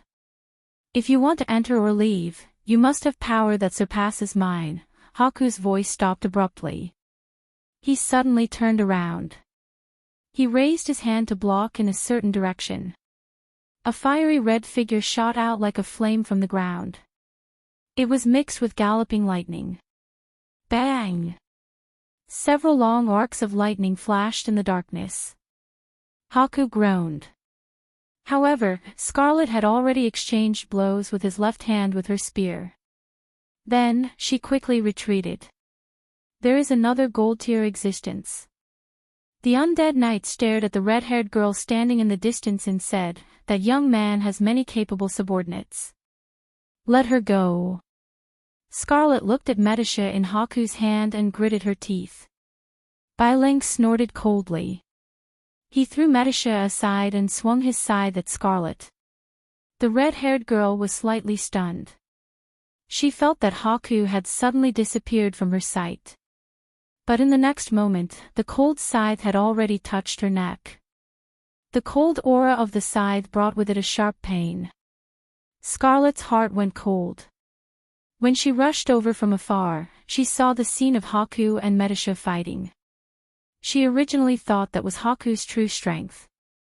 But compared to this moment, she did not expect that he was actually holding back. This undead strength was beyond her imagination.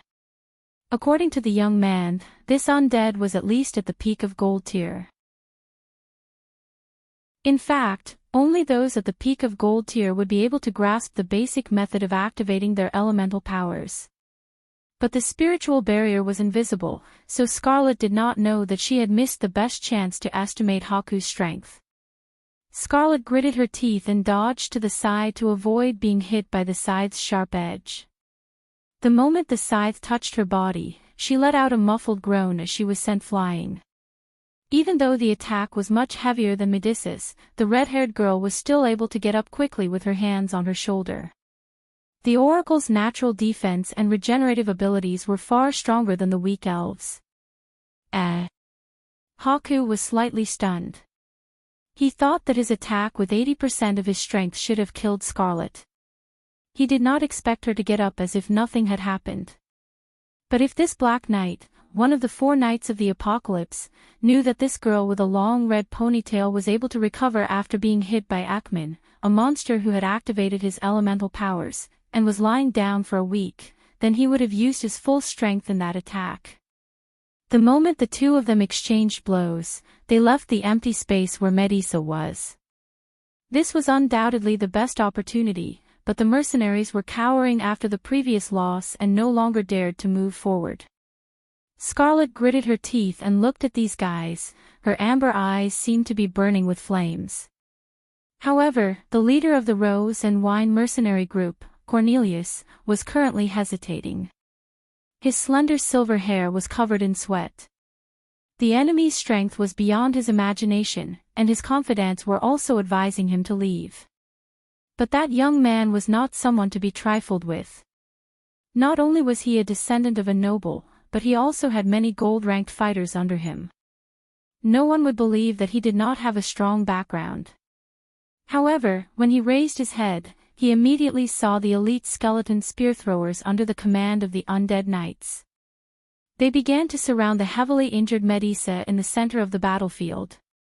The undead were like a tide.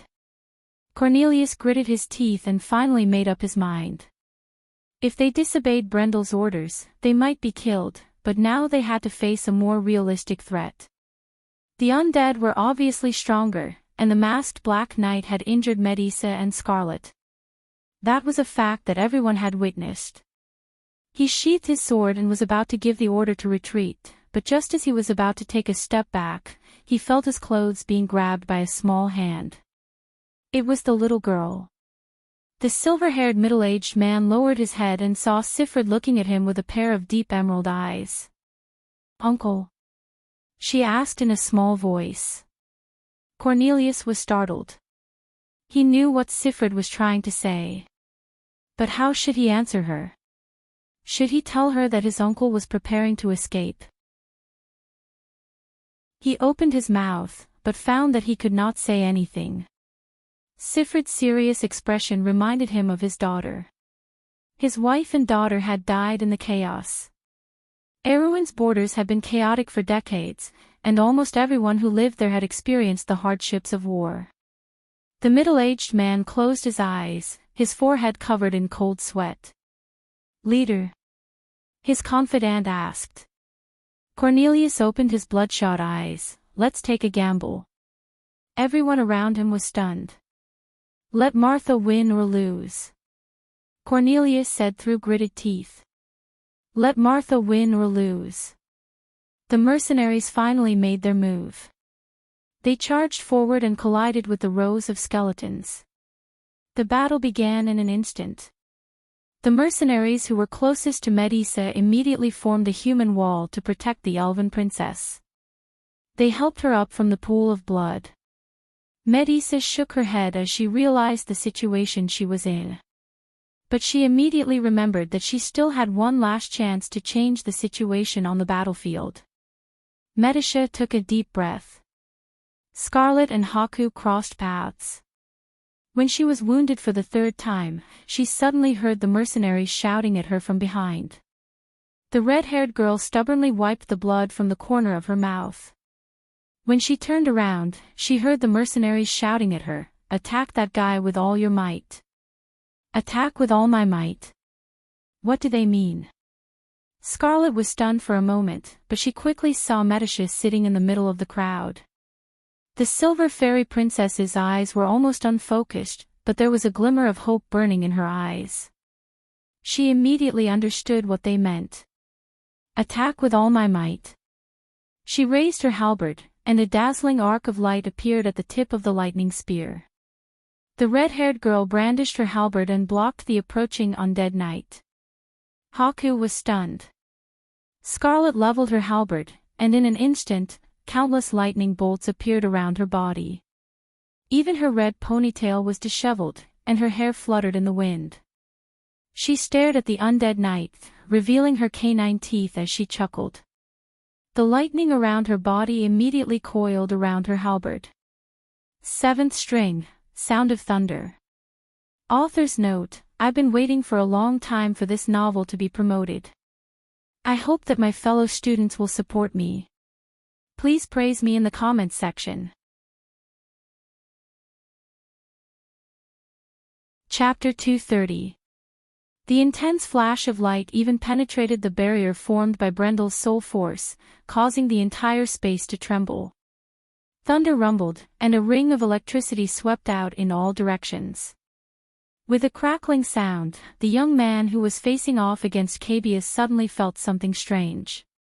He lowered his head and saw the hairs on his coat standing up. When he looked up again, he saw arcs of electricity appearing and disappearing on his black coat, the streets, and even the buildings and ruins on both sides of the street. Blue and white sparks extended along all the electrical conductors, creating a crackling sound. Brando was startled, and he instinctively felt that something was wrong. He looked back, but the mist in front of him was still calm. However, the strange silence made him feel a sense of vigilance. He walked forward, and as he moved, Cabius moved as well. A huge skeleton emerged from the ruins and blocked his path. Brando looked up and glanced at the skeleton. What's wrong? Haven't you learned your lesson yet? Cabius cracked open its jaws and laughed. Why don't you try? The young man's face darkened, and with a clang, he unsheathed his sword. It was Scarlet's sword, but it felt lighter in his hand. Even so, the action of unsheathing his sword forced Cabius to take a step back. It could be seen that this undead lord was very wary of his strange element, but he was still determined to keep him here. Brando frowned. Cabius's cunning was far beyond his expectations. Without knowing what was happening in front of him, he did not dare to attack recklessly. He did have a white deer statue that he could use for reconnaissance, but Necromancer Rothko was much more proficient in magic than he was. He was afraid that he wouldn't be able to win if he played such tricks in front of Rothko. Why hasn't Medisha reported the situation? Brando cast his senses forward, but there was no response.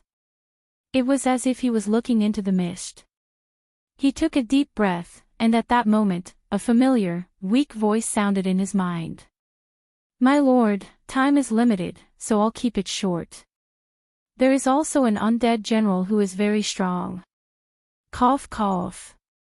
His name is Bai." This was Medisha's voice. But his voice stopped abruptly. White? This name made Brando's mind explode. Why was this guy here? When he thought of the cold metal mask behind that name, the hair on his back stood on end.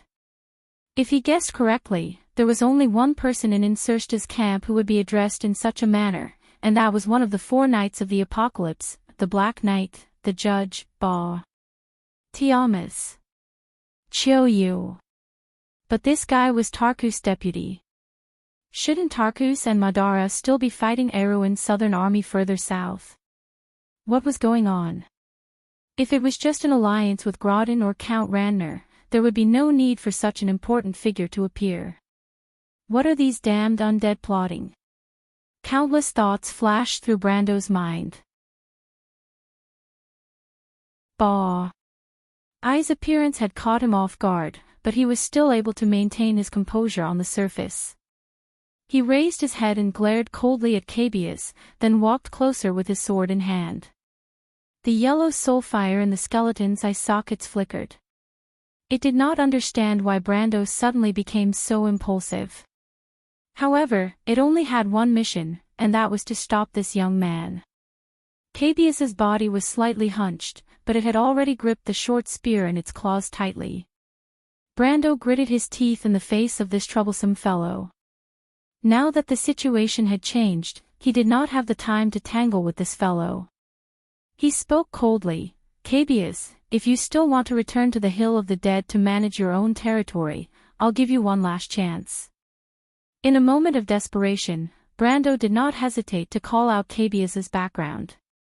Cabius's eyes flickered. "Are you familiar with us?" Brando acted as if he did not hear it and casually threw his sword to the ground. Clang! The young man raised his head and stared at Cabius without saying a word. It was as if he was looking at an inanimate object. Cabius cracked open its jaws and sneered. "What, young human, are you thinking of surrendering?" "Cabius, you fool, be careful," Rothko's voice came from the side of the street. "What?" "Be careful, he's emitting magical waves," the young necromancer reminded. Cabius was stunned and could not help but stare at Brando, who was motionless. However, while it was on guard against the sudden attack, it stretched out its bony finger and pointed forward. "You're saying that not only is this young man in his early 20s a gold-ranked swordsman, he's also a sorcerer. Rothko, have you become an idiot from studying necromancy?" the tall skeleton asked in a mocking tone. Rothko's voice fell silent. In fact, even he himself felt that it was impossible. Because even the chosen one could never be perfect in every aspect. Some people might be talented, but their time was always limited. A gold-ranked swordsman in his early 20s with the status of a necromancer was simply a fantasy. Perhaps only the sages from the War of the Holy Saints could have such strength. But what kind of existence were the sages? Flame King Gretel, Wind Empress Saint Hassol, High Priest Fanzan, and Saint Eloranta. These were the 4 sages who led the various races to defeat the Dark Dragon in the War of the Holy Saints. Which one of them was not a true ruler? Even the eternal king Loki, who held the Mercury staff and ruled Madara, could only bow his head in front of these sages. Whether it was in terms of strength or reputation, Loki could not compare to them. What Rothko and Cabias did not know was that the magical waves emitted by Brando did not come from a necromancer. It came from a planeswalker. Brendo lowered his eyelids and silently searched his elemental pool. In fact, since the first time he opened his elemental pool basically did not change: 10 slots for the fire element, 8 for the other elements, and still no light or darkness element. Looking at this half-crippled elemental pool, the youth could not help but sigh inwardly. With such meager strength, there was no way he could change the situation. Brando closed his eyes and let out a long sigh. In that case, there was only one way left. At the same time, when Cabias saw Brando standing there motionlessly with his eyes closed, it did not take the initiative to attack. Instead, it took a small step back. In the previous battle between the youth and it, the strange elemental energy had left a deep psychological shadow on the tall skeleton. Although the undead did not have emotions like fear, they did not have the habit of taking the initiative to teach their opponent a lesson. Especially for a high-ranking undead lord like Cabias. First of all, the honor of the Dark Nobles did not allow it to do so. Mana is gathering, Cabias. Rothko could not help but speak up. The mana surrounding Brando had already broken through the limit of an intermediate wizard and was heading straight for a high rank. It was about to break through the boundary between iron and silver. Cabias made a cracking sound from its chest and replied in a bad mood, "I know, I can feel it too. Don't worry." Indeed, a silver-ranked wizard was nothing to worry about. However, a gold-ranked swordsman and a silver-ranked wizard at the same time. Such a scene caused the undead duo to be at a loss for words for a moment. Rothko even suspected that it was a mistake for them to come here and cause trouble for this youth. His potential was limitless. He could not believe that he was able to witness the birth of such a genius with his own eyes. However, Brando finally opened his eyes. His light brown pupils were calm, and at that moment, Rothko and Cabias could feel that the youth's aura had changed. It was no longer the cold aura of an elemental essence, but a state that encompassed all things. 4:00. The people of Mauritania call it the dark slumber. It is the time when all things are resting. Brando raised his eyelids and looked at the tall skeleton general. If I remember correctly, the undead call it the midnight day. It is the time of the day when the power of darkness is at its strongest. Did I say anything wrong, Cabias? Ha! Cabias gripped the short spear in its hand tightly and made a meaningless sound from its chest. It's nothing, Brando shook his head. I just want to say that before the sun rises, the world is indeed dark. He raised his hand and threw a card forward. Although it was empty in the eyes of Cabias and the others, it was as if Brando had really thrown out a card that shone with the light of fate. However, the darkness is also beneficial to me. The card fell to the ground. Card of Fate, Mercenaries of Lopez, discarded back into the deck and reset into the field. The wind elemental pool was emptied in an instant. Then, under the shocked gazes of Cabias and Rothko, 12 mercenaries appeared along with 12 magic circles on the street. The mercenaries of Lopez who had just entered the field looked at each other, not understanding what was going on. However, the Nightsong Tiger was the first to react. He immediately asked in his mind, "My lord, what happened? Did you reset your deck?" Brando nodded. But Cabias's gaze swept across the mercenaries one by one, the soul fire in its eyes flickering slightly. "I didn't expect you to be a summoner, young human. With the strength of a silver-ranked, you can summon 12 iron-ranked creatures at once. I have never seen such a summoning spell before. You are not an ordinary person, Brando, or Viscount Gaston. But..." The tall skeleton changed the topic and asked in a hoarse, deep voice, "Do you really think that you can change the tide of the battle just because you have 12 more iron-ranked combatants?" Cabius shook its head and sneered. But the young man did not seem to hear its words. He already had a plan in mind. He turned around and looked at the Wild Elf sisters. "P.S. Students, please support more vigorously. This is a rare opportunity to get a promotion equals. Smiley face, to be continued. If you want to know what will happen next, please go to www.chidian.com. There are more chapters. Support the author, support the original reading."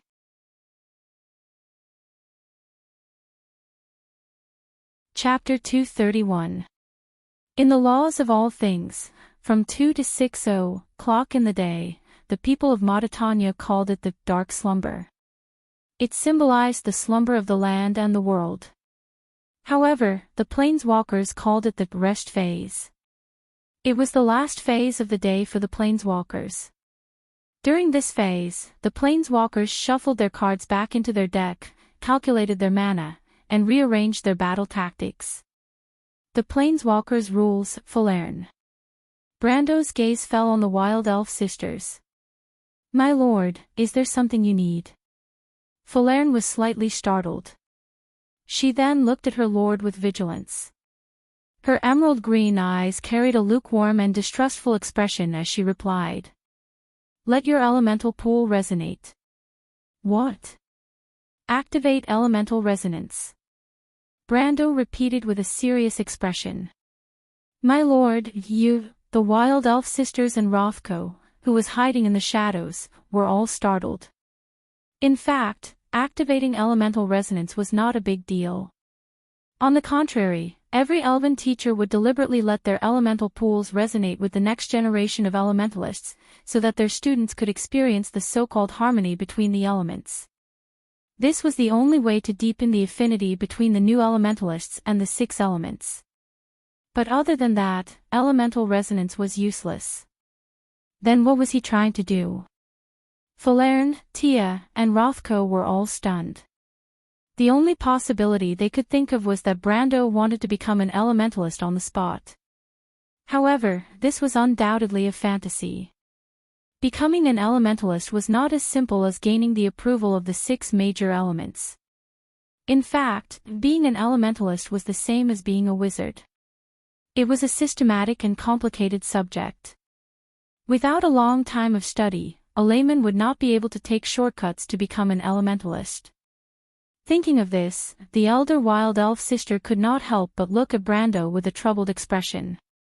The younger Wild Elf sister was even more direct, and she asked in a crisp voice, "My lord, your idea is a little unrealistic." Tia, the elder Wild Elf sister, ground her teeth. But Brando did not have the time to explain to them. He looked at Cabius, who was standing not far away, and calmly replied, "Listen to me, Falern." Falern nodded with a troubled expression. She closed her eyes and silently let her elemental pool boil. Although elemental resonance did not affect the user, it would cause the stored elemental pool to evaporate into thin air, especially on the battlefield. But since it was her lord's order, she had no other choice. But at the same time, a line of green text appeared in front of Brendel's eyes. "Detected instructor system. Would you like to take on a part-time role? Please wait." He opened up his EXP system and said, "That's right. XP, 64420, Commoner level 1, Militia level 6, 0/200, Mercenary level 26, for 75555537, the 54989 EXP that he had saved from the perfect storyline reward had now been reduced to 64,420 EXP after a day of continuous battles. But when the young man saw the number, he hesitated. He was well aware that if he thought about it, it would mess up his original plan. At the very least, the EXP he had accumulated for the second talent mission would vanish into thin air, and there was no telling how long it would take him to gather it again. After all, the reward of a perfect storyline was something that could only be chanced upon and not sought. However, He had no other choice. He had already made this decision before he came here. Brando opened the experience lock system. The green text changed in front of his eyes. Please distribute your experience. Level up Scholar to 15. Scholar level increased to level 15. The first free part-time position has been opened. A part-time elementalist. Do you want to use the free part-time job option? Yes. The moment Brendel nodded, the elder of the Wild Elf sisters, Falerne, opened her eyes. Her wide emerald eyes were like beautiful emeralds, and she looked at Brando in disbelief. The younger sister, Dia, covered her mouth in an exaggerated manner, looking at Brando as if he was a monster. On the other side, the young necromancer who was hiding in the shadows coughed loudly, and he almost slipped and fell out of the alley. What's wrong? Rothko, you bastard. What's going on? Cabius finally realized that something was wrong, and it couldn't help but roar. But it wasn't a necromancer, nor was it an elementalist. It couldn't feel the restlessness of the 6 elements that permeated the night air. It was as if they were lingering, filled with a sense of uneasiness and joy. They lingered around Brando's body, cheering for the birth of a new elementalist in the land of Woned. An elementalist, an enforcer of the laws of the elements. The most unbreakable ally of the 4 elven kings. Just like what Brendel saw at this moment, rows of ghostly green words began to change in his vision. Elemental contract established. Elemental resonance frequency adjusted. Spellcaster's hidden attribute bloodline revealed. Part-time job successful. When the text faded away, Brando seemed to have been pulled back to reality. All that was left in his vision were the Wild Elven sisters. Pharaoh opened her mouth, and she looked at Brando with a complicated expression, as if she was struggling to speak. Congratulations, my lord. Welcome to the world of elementalists. This is unbelievable, my lord. Dia looked at Brando with sparkling eyes, as if she had discovered a new continent. There was curiosity and blind worship in her eyes. Wait. The Nightsong Tiger interrupted them. You're saying? He turned around and looked at Brendel with a strange expression. But Pharaoh only nodded. There was complete silence. That's impossible.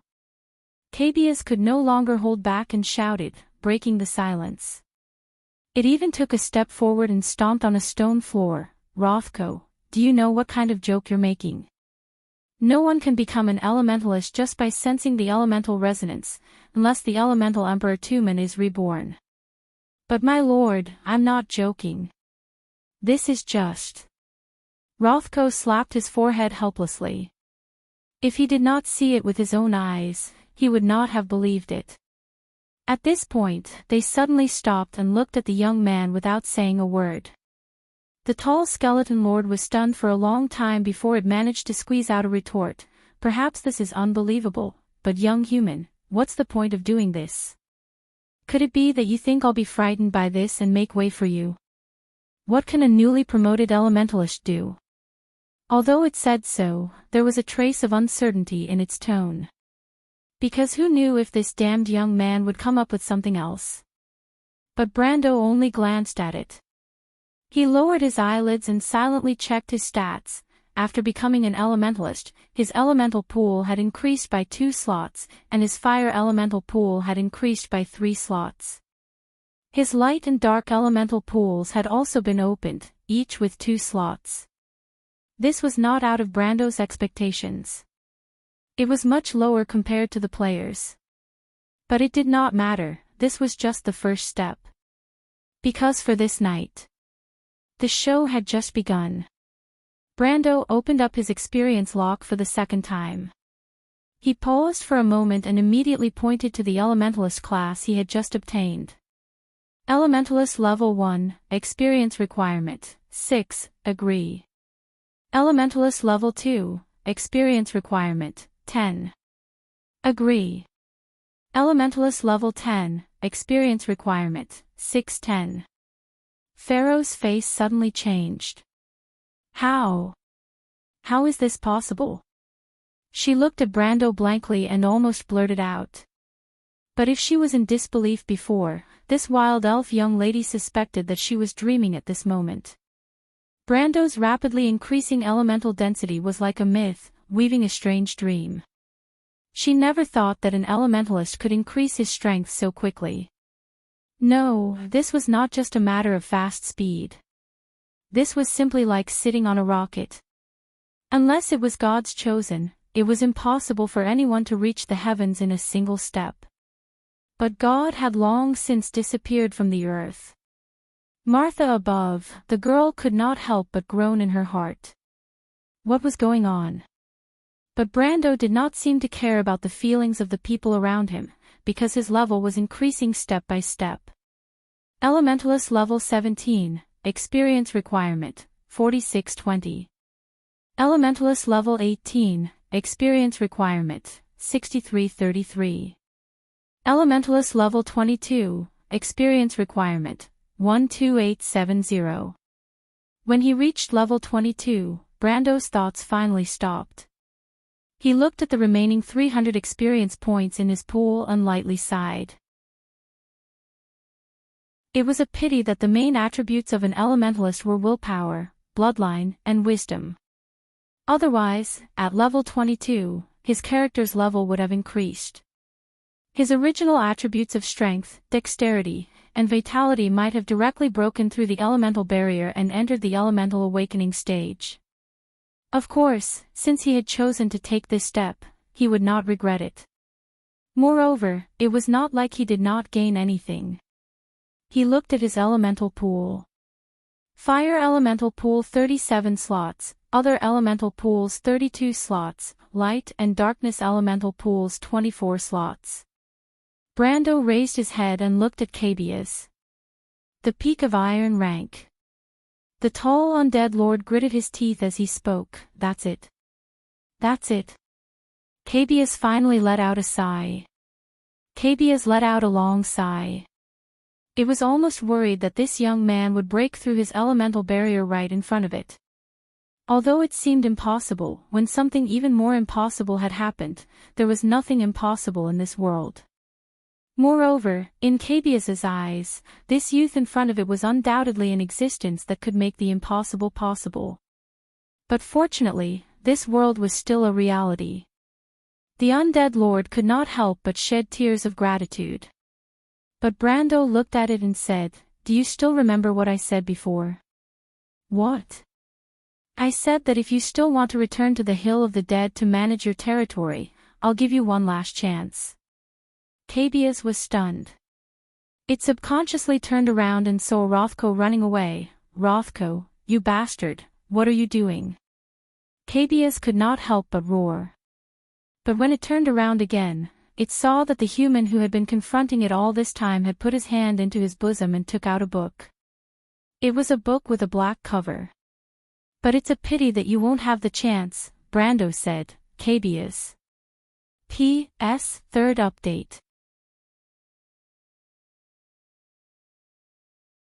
Chapter 232. Brando flipped open the book. Page 17, line 2. His slender fingers stopped there. Unlocking this card requires 100 points of wealth. The book replied. A card appeared in his hand. Brando lowered his head and replied, "Unlock." Because he had given up on summoning Metasha, a third of the 318 points of wealth he had accumulated over the past month was gone. The young man raised the card and placed it in front of him. Starry sky reflection, mysterious and complicated. He pressed his index finger, thumb, and middle finger on the card and showed it. Display card, Eternal Sphere. Eternal Sphere, myriad spectacles 9, 10 choose, 10 mana, treasure, fantasy wondrous item, tap, pay 5 choose. You choose the next card to enter the field and provide it with a perfect replica. The Eternal Sphere can only maintain a single illusion on the field. Starry sky reflection, mysterious and complicated. Brando paid 10 fire EP, but his mana was also depleted. The card floated in the air and turned into a mysterious light array. Then, a ball of mercury the size of a fist with 17 brass rings around it floated out of the array and stopped not far from Brando's left shoulder. Cabias was slightly taken aback when it saw this little toy, but the soulfire in its eye sockets immediately shrunk back. As an undead that was most sensitive to mana ripples and soul energy, it immediately sensed that something was amiss. This was a fantasy treasure, a gold-tier magic item. Cabias could not imagine how a silver-tier summoner and a peak iron-tier elementalist could summon a fantasy treasure. But it finally felt a sense of threat, and it could not let the opponent continue to prepare. For the first time, it felt that Brando's words were not empty. Even though it knew that it would be difficult to win against the opponent's strange elemental power, an inexplicable sense of urgency drove it to grip the short spear in its claws. Cabias let out a roar of unwillingness from its chest. It was already prepared to attack.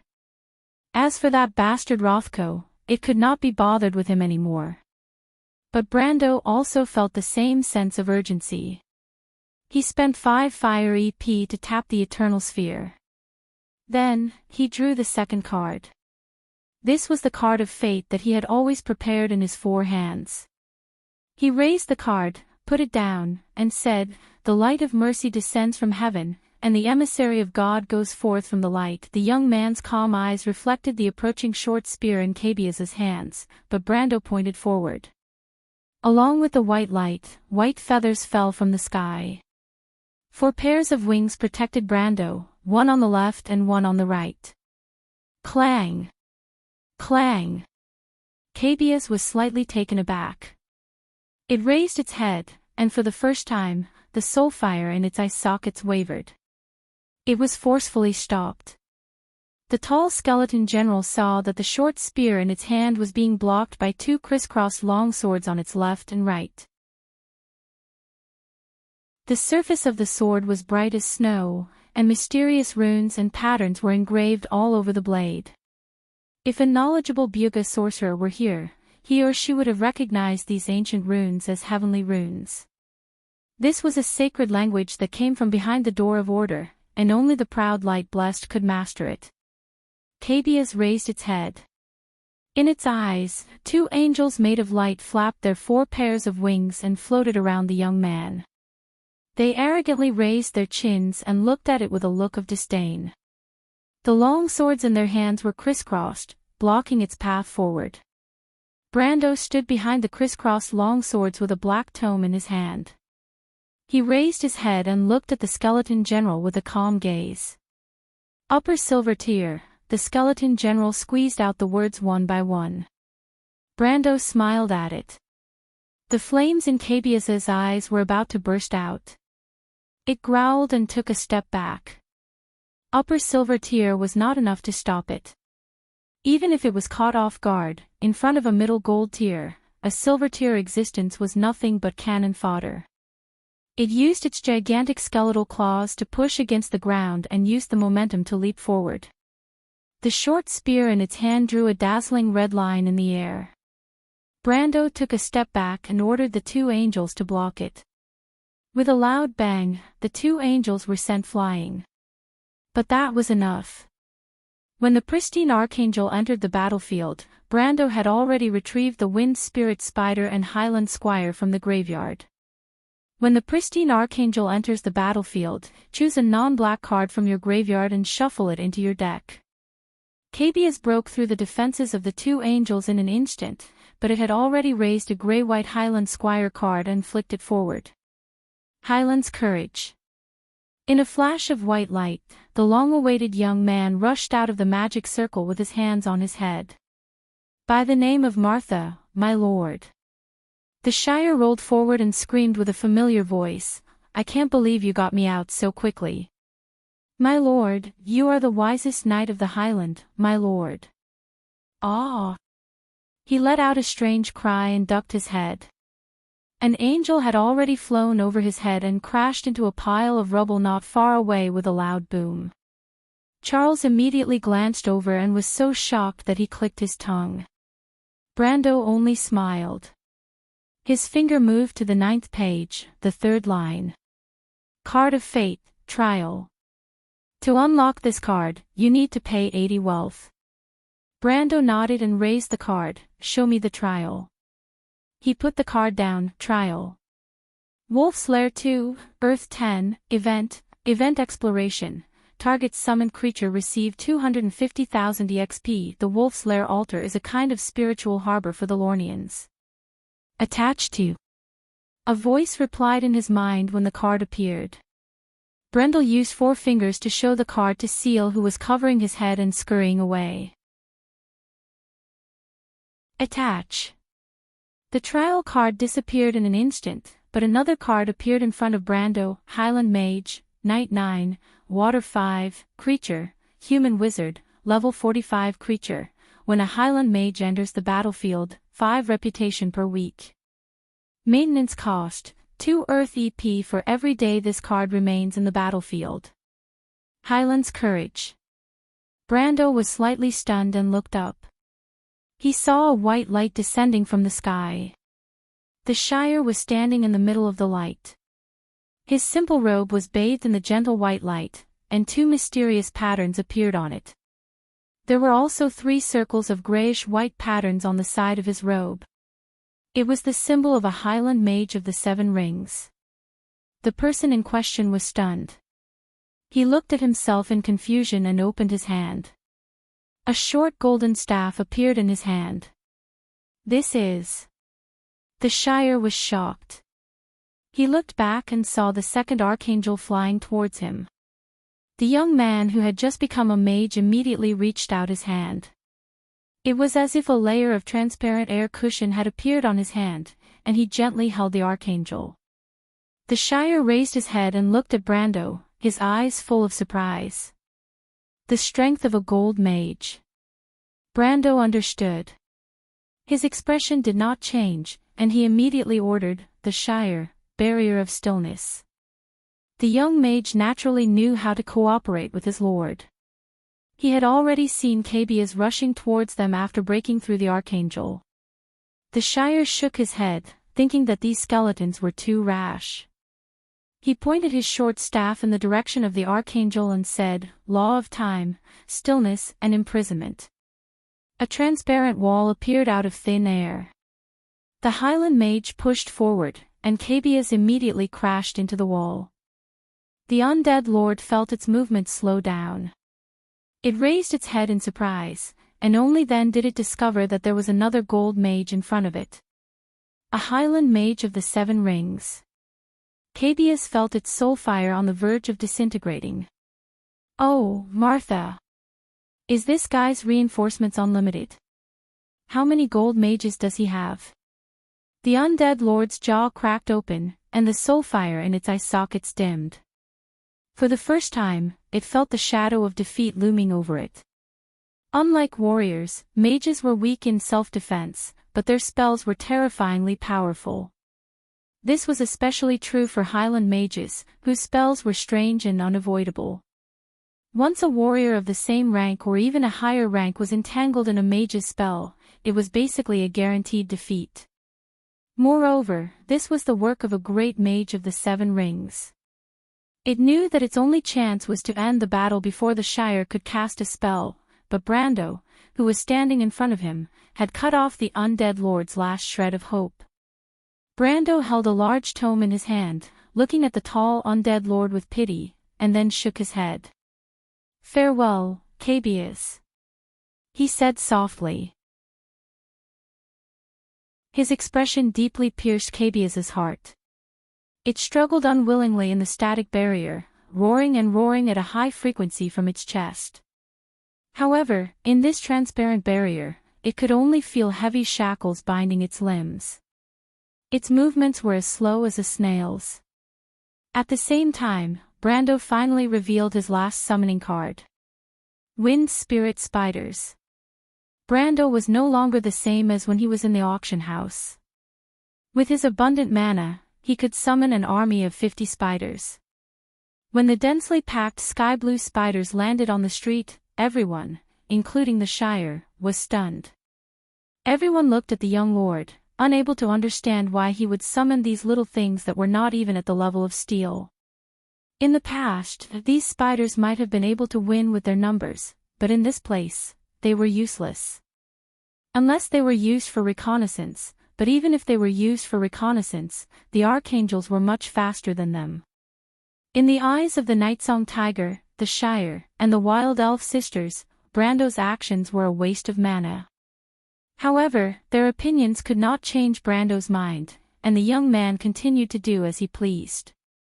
He cut his hand, and the remaining 3 cards were Holy Sword, White Sun Blade, and Golden Battle Flag. Brando took out the card of Fate, Holy Sword.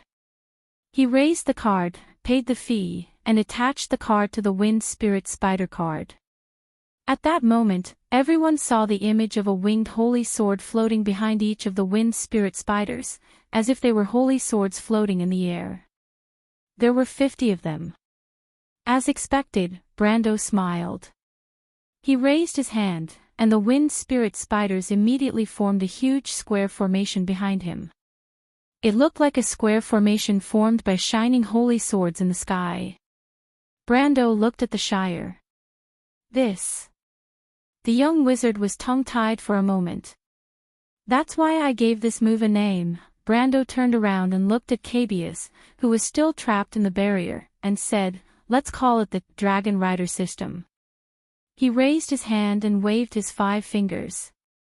Dragon Riders, attack.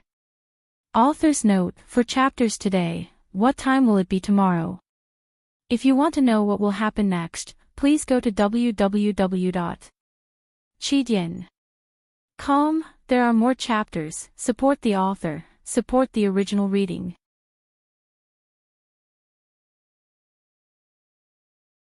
Chapter 234.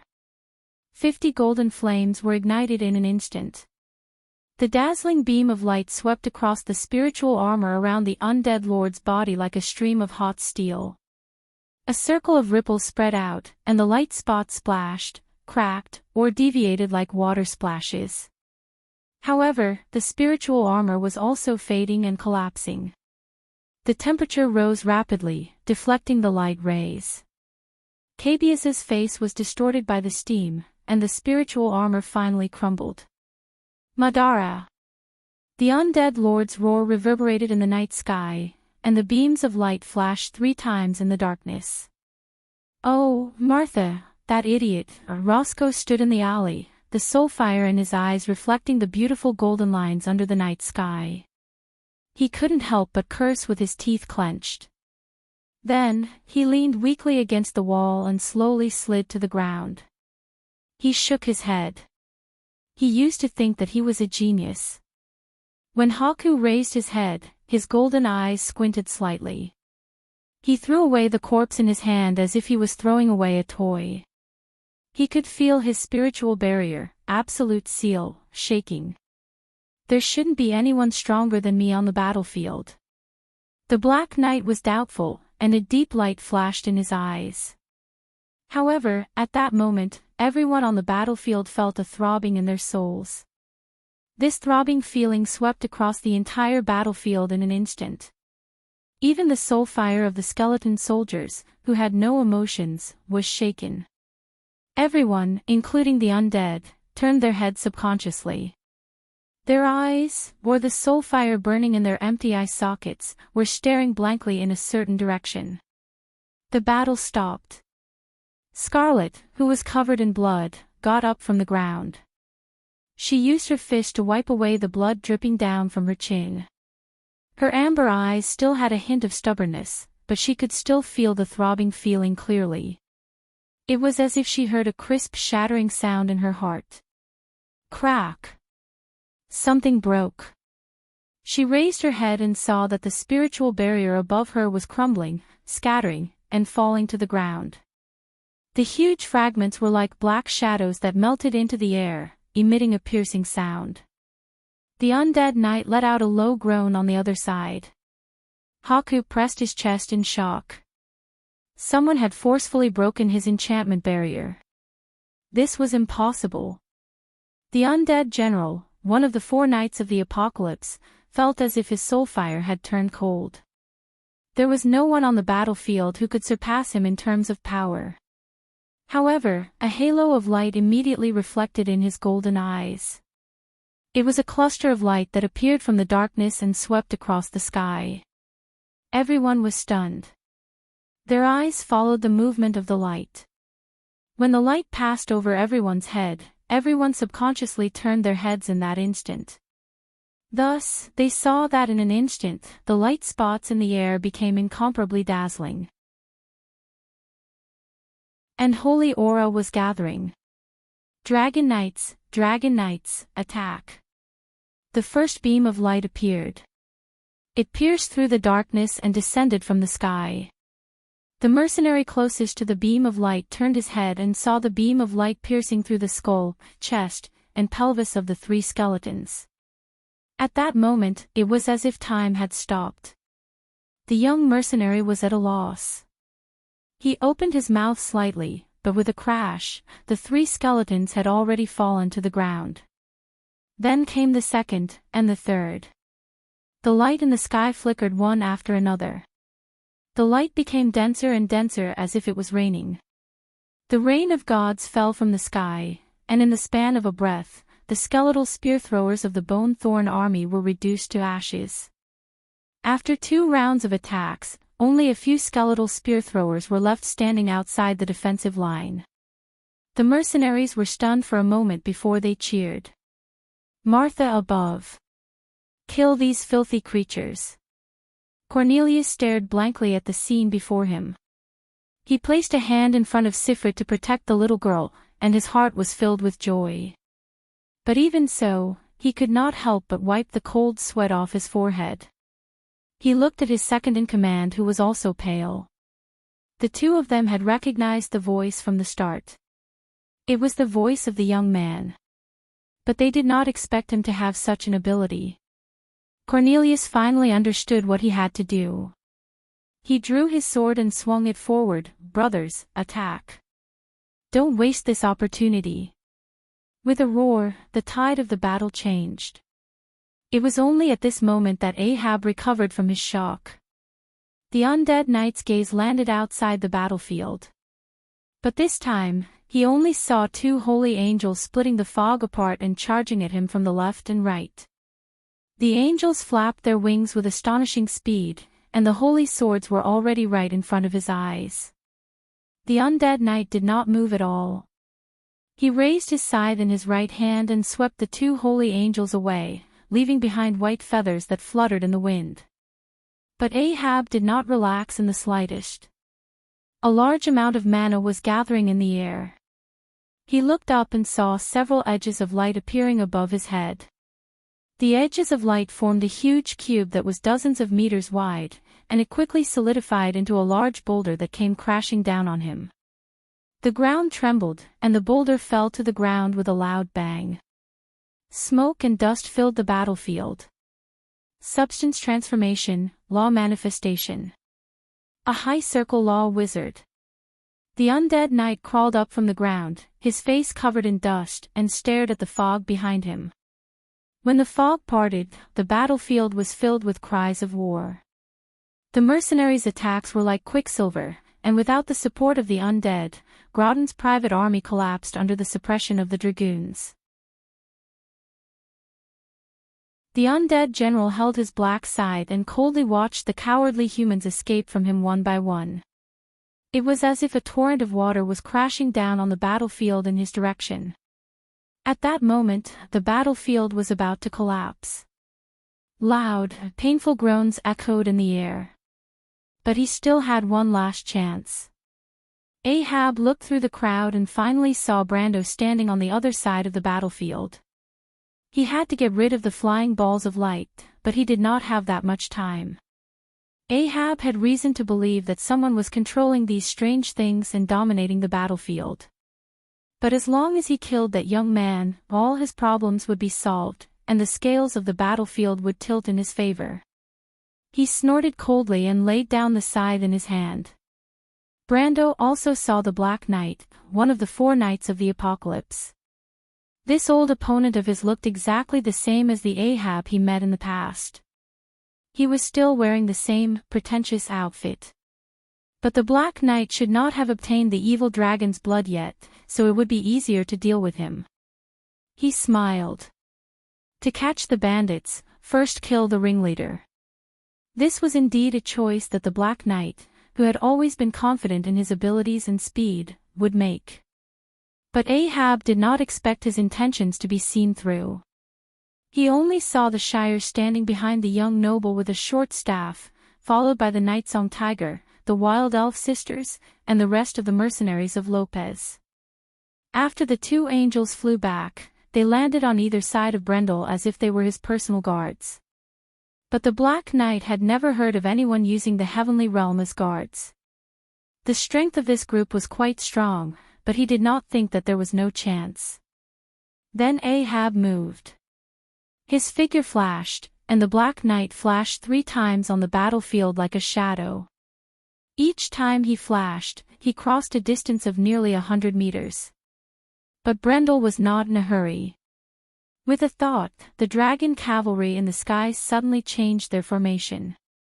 They immediately turned their spearheads and aimed at a certain area, firing in unison. The chaotic golden light pillars hit the ground one after another, and it was as if a golden forest had suddenly appeared on the street. The dragon knights did not even need to aim. Their numbers were more than enough to make up for their lack of accuracy. Under the coverage of the light arrows, even a gold-ranked Black Knight would not dare to expose himself to 10 or even more silver-ranked attacks per second at any given moment. Left with no choice, he could only raise his scythe to counterattack.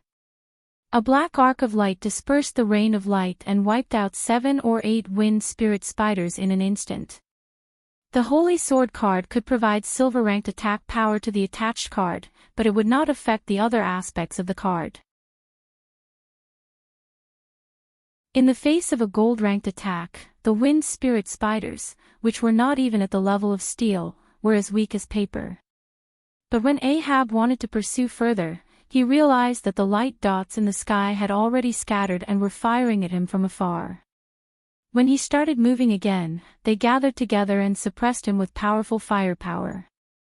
Apart from the advantage of the first attack, the Black Knight realized that he did not have any advantage at all.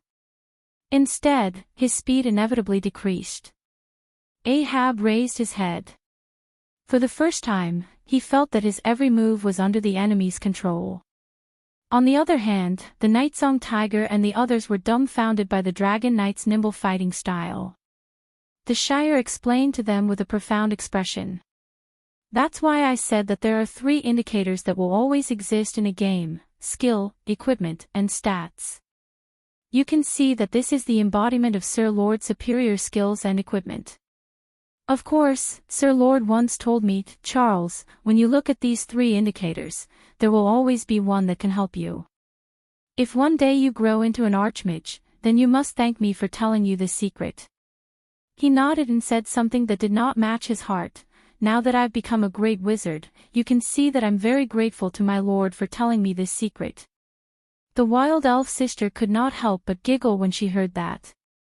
The Shire, Brando gritted his teeth. You better join the battle as soon as possible. Of course, my lord, I'm preparing a spell, the Shire immediately replied. But my lord, I saw a lot of nobles' private soldiers. Wait, what does that emblem have to do with Count Ranner? That's Count Ranner's men. Another count. Does that mean my lord has offended a noble again? The young wizard was shocked. By the name of Martha, my lord, I bet you must have been a person with a deep grudge in your past life. It doesn't matter. According to what you said, the 2 of us were hanged the last time. Brendel continued to give orders to the dragon cavalry system while he replied in annoyance, and this time, they'll just drag us out and hang us again. That's true. The Shire raised an eyebrow. To be continued. If you want to know what will happen next, please go to www.chidien.com to read more chapters. Support the author, support the original reading.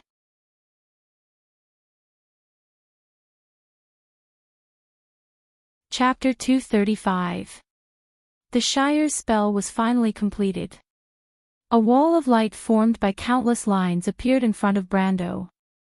The Black Knight, who had just arrived, slashed the wall with his scythe, leaving a trail of sparks behind. His golden pupils contracted slightly, and he immediately retreated. In fact, when he saw the wall, he already knew that his mission was a failure.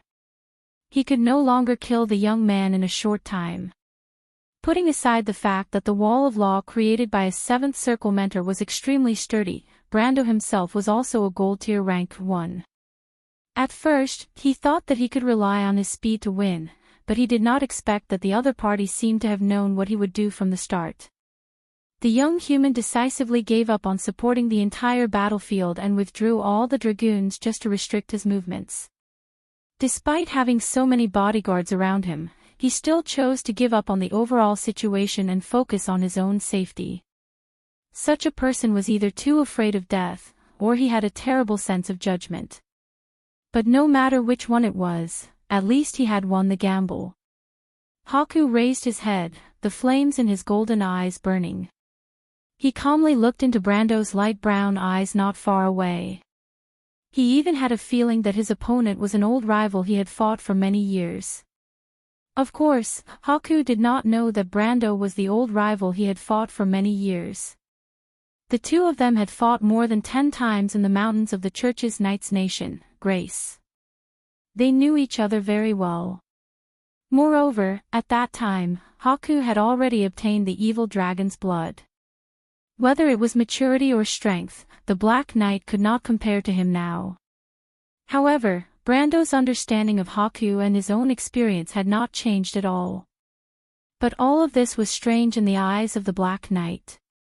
He retreated, and Brando immediately ordered, "Stop him."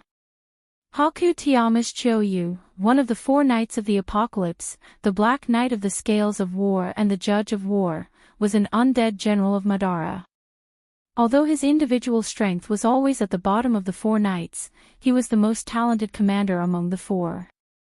Brando knew that he was the one who led the strategy to defeat Braggs in the Second War of the Black Rose, and it was not his style to let him return to Madara and become a thorn in the side of Erwin in the future.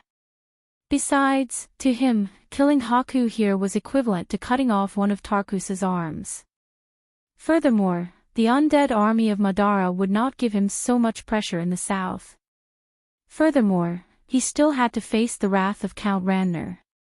Haku heard Brando's words, and he could not help but sneer. "You want to kill him? It's not that easy." Even though he could not do anything to Brando at the moment, that was because he still had to maintain the noble's private army.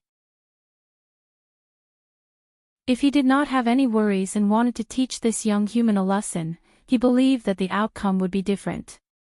Even though Brando's words angered him, Haku still chose to retreat. As a general who excelled in intelligence, knowing what to do at the right time was an essential quality.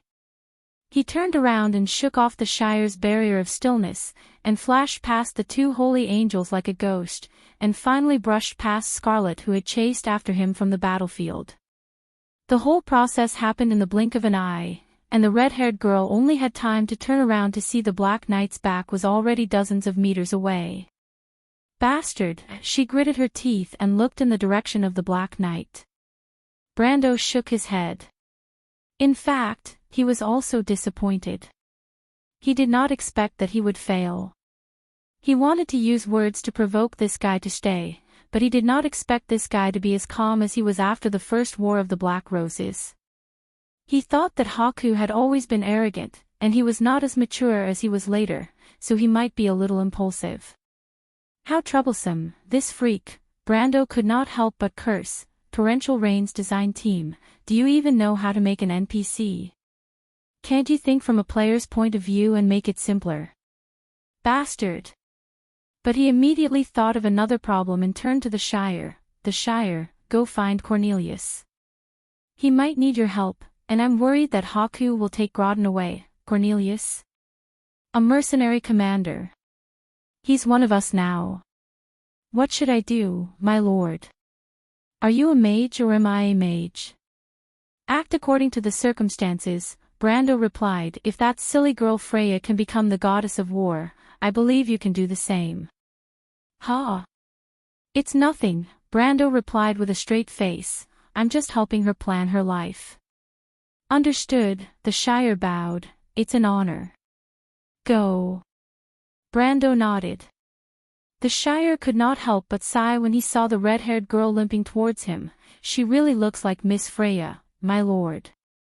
"So this is your type," but before he could finish his sentence, Scarlet rolled her eyes. Scarlet gritted her teeth and glanced at the Shire before walking past him to Brando's side. "Scarlet?" Brando asked. "Yes." Scarlet was slightly surprised. Brando looked at her.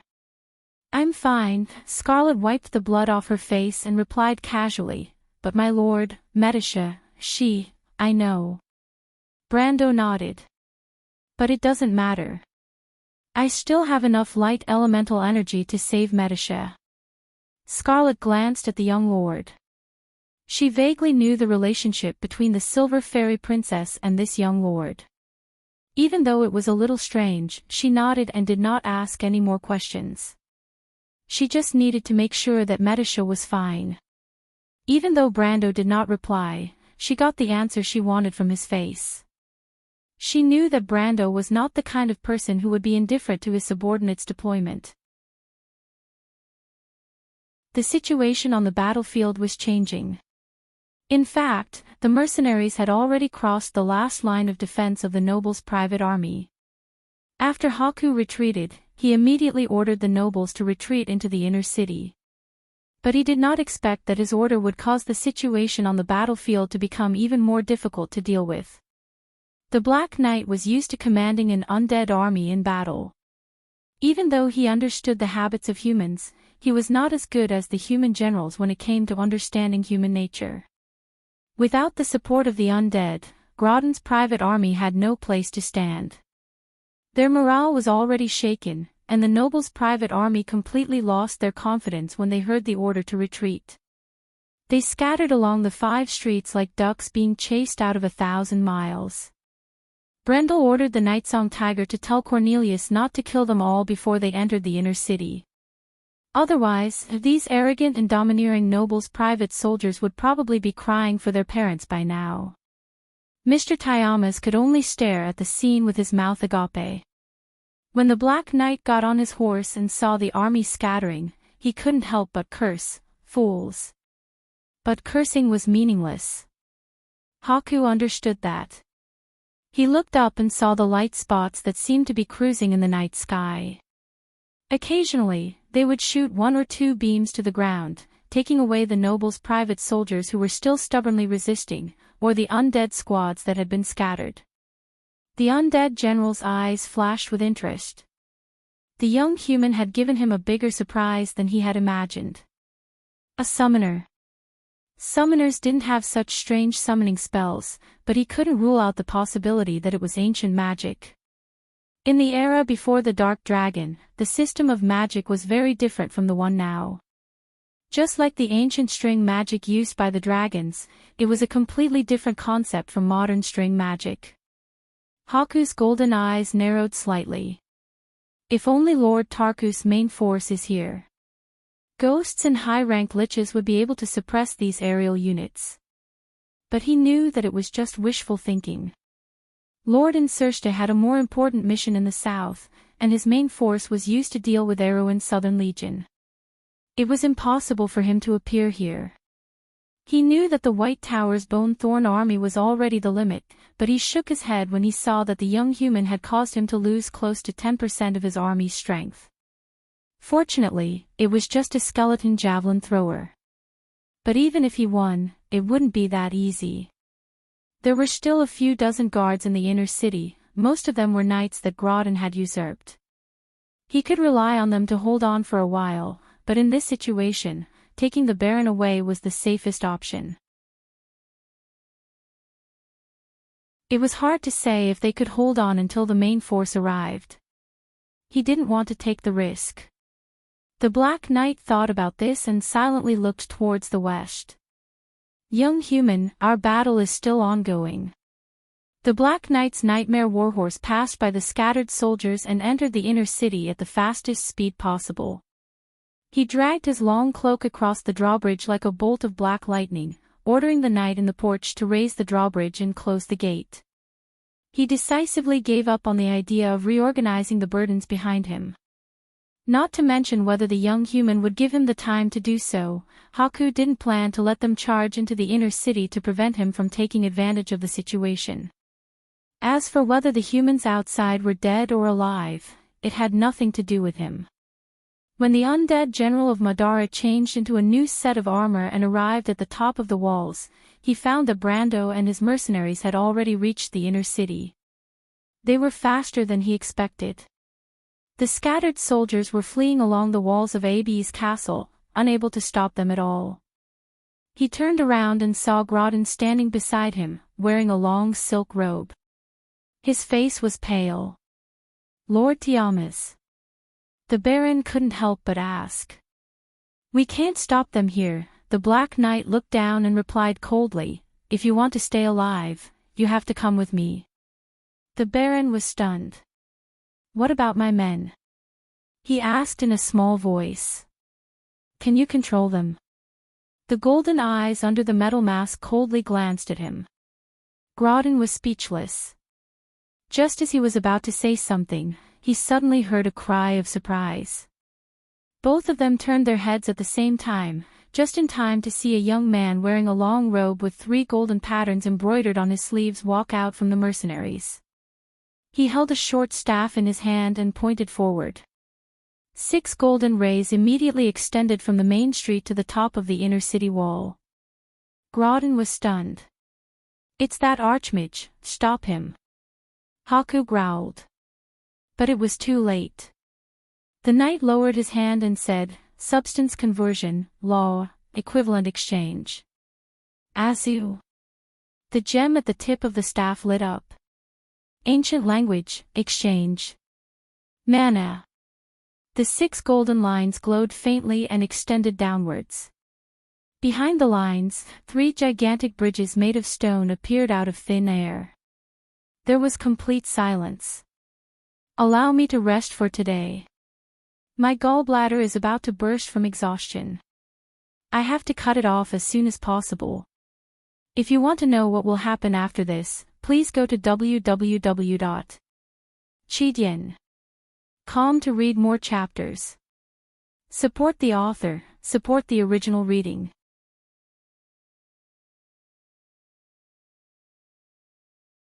Chapter 236. 6 dark and cold stone bridges rose from the Shire's staff and crashed into the inner city walls. The ground shook violently as Groudon's knights climbed up from behind the walls. They were terrified to find that there was no longer any obstacle between them and their enemies. The battlefield was silent for a moment. It was as if a silent angel had flown over everyone's head, rendering them speechless. However, the young magus withdrew his staff and stepped back. He then raised his head and smiled at the pale-faced knights on the city wall. At that moment, the dull sound of hooves could be heard from behind him. The mercenaries' cavalrymen rushed out from the Shire's back and overtook the young wizard in an instant. They rushed up the stone bridges. The cavalry moved forward, and the young lord's sword also moved forward. Brendel's sword reflected the cold light of the stars and remained motionless, as if it was responding to the same command, attack. Destroy the enemy. The ground rumbled, and the noble knight's expressions changed. A large number of mercenaries rushed up the walls, but Brando's summoned creatures were faster than them. The young man discarded his cards and summoned the 2 pristine archangels that were heavily injured in the battle with Cabias and Haku. He took out Medusa's card from the graveyard and ordered the pristine archangels to attack. The archangels of light flapped their wings and flew over everyone's heads. In an instant, they reached the top of the city wall, and with a flash of their swords, heads fell to the ground. Although the strength of an upper silver tier was nothing in front of Cabias and Haku, it was like an insurmountable mountain to these noble knights. With Cabias as the center, the knights retreated one after another. Their only choice seemed to be to flee in panic, and a large number of them had no choice but to turn around and push each other down the tower. Soon, a gap was created in the wall. Baileng coldly snorted when he saw this. He did not say a word and dragged Grodin into the castle. To him, the lives of these humans did not matter to him. He only wanted to make sure that Grodin was in good condition. Brando, who had been paying attention to the battle, saw the same scene. He smiled. Haku still doesn't understand the nature of humans. The young wizard lowered his head and whispered something to Scarlet. The young girl was slightly startled. She looked at him for a moment, then walked away doubtfully. Not long after she left, the battlefield was immediately filled with shouts. Lord Grodin has escaped. Lord Grodin has escaped. The few noble soldiers who were still resisting on the walls were startled when they heard the shouts. They could not help but turn around to look for Grodin, but the result was obvious. The front line was finally shaken. It was like the last straw that broke the camel's back. When Grodin's knights realized that they had lost their lord, they completely gave up after putting up some resistance. The situation gradually became clear. The mercenaries rushed into the castle like a flood and lowered the drawbridge. Brando then led his men into the castle. For him, there was still one last battle. The interior of the castle was dark and obscure. The corridors seemed to be endless as they spiraled downwards. Perhaps Grodin thought that he was the only one who knew the location of the secret passage to Abe's castle. Unfortunately, this was nothing to Brando. This was the innate advantage of his other soul. When the Baron and Madara's undead general entered the hall, the young wizard followed behind them. Both sides entered the hall at the same time. Both sides stopped when they saw each other. Brando, Scarlet, and the Shire were on one side, while Grodin and Haku were on the other. The Baron did not expect this to happen. At that moment, he was stunned and almost thought that he had been betrayed by someone. For a moment, both sides were separated by a long table and did not move. The hall was still the same hall. It was as if the scene from the day before had reappeared. Even the atmosphere was astonishingly similar. Under the eerie silence, the air in the hall seemed to have stopped moving. Brando raised his head and looked at the beautiful red crystal chandelier on the ceiling. He could not help but think that history was indeed similar. He had chosen to compromise here the day before, but now he wanted to take back what he had lost. He lowered his head and looked at Grodin and the undead knight in front of him. Haku was also looking at them quietly, seemingly unsurprised. The undead knight raised his right hand and blocked Grodin with his huge scythe. Human, you are much more outstanding than I expected. I am surprised that Erwin has such a lowly noble like you. His voice was hollow like a layer of rusty metal that was losing its paint. Brando shook his head. All right, let's not waste time, Tiamas, he interrupted. You know whose life I'm here to take. I know I can't keep you here, but don't even think that you can take this Baron of Erwin away. He deliberately emphasized the last few words. A muffled sneer came from under the metal mask. I don't know who you are, but I'll assume that you're the Viscount. But Viscount, I remember that the rules between nobles in the human world are not like this. The one behind me is the local lord, a noble baron.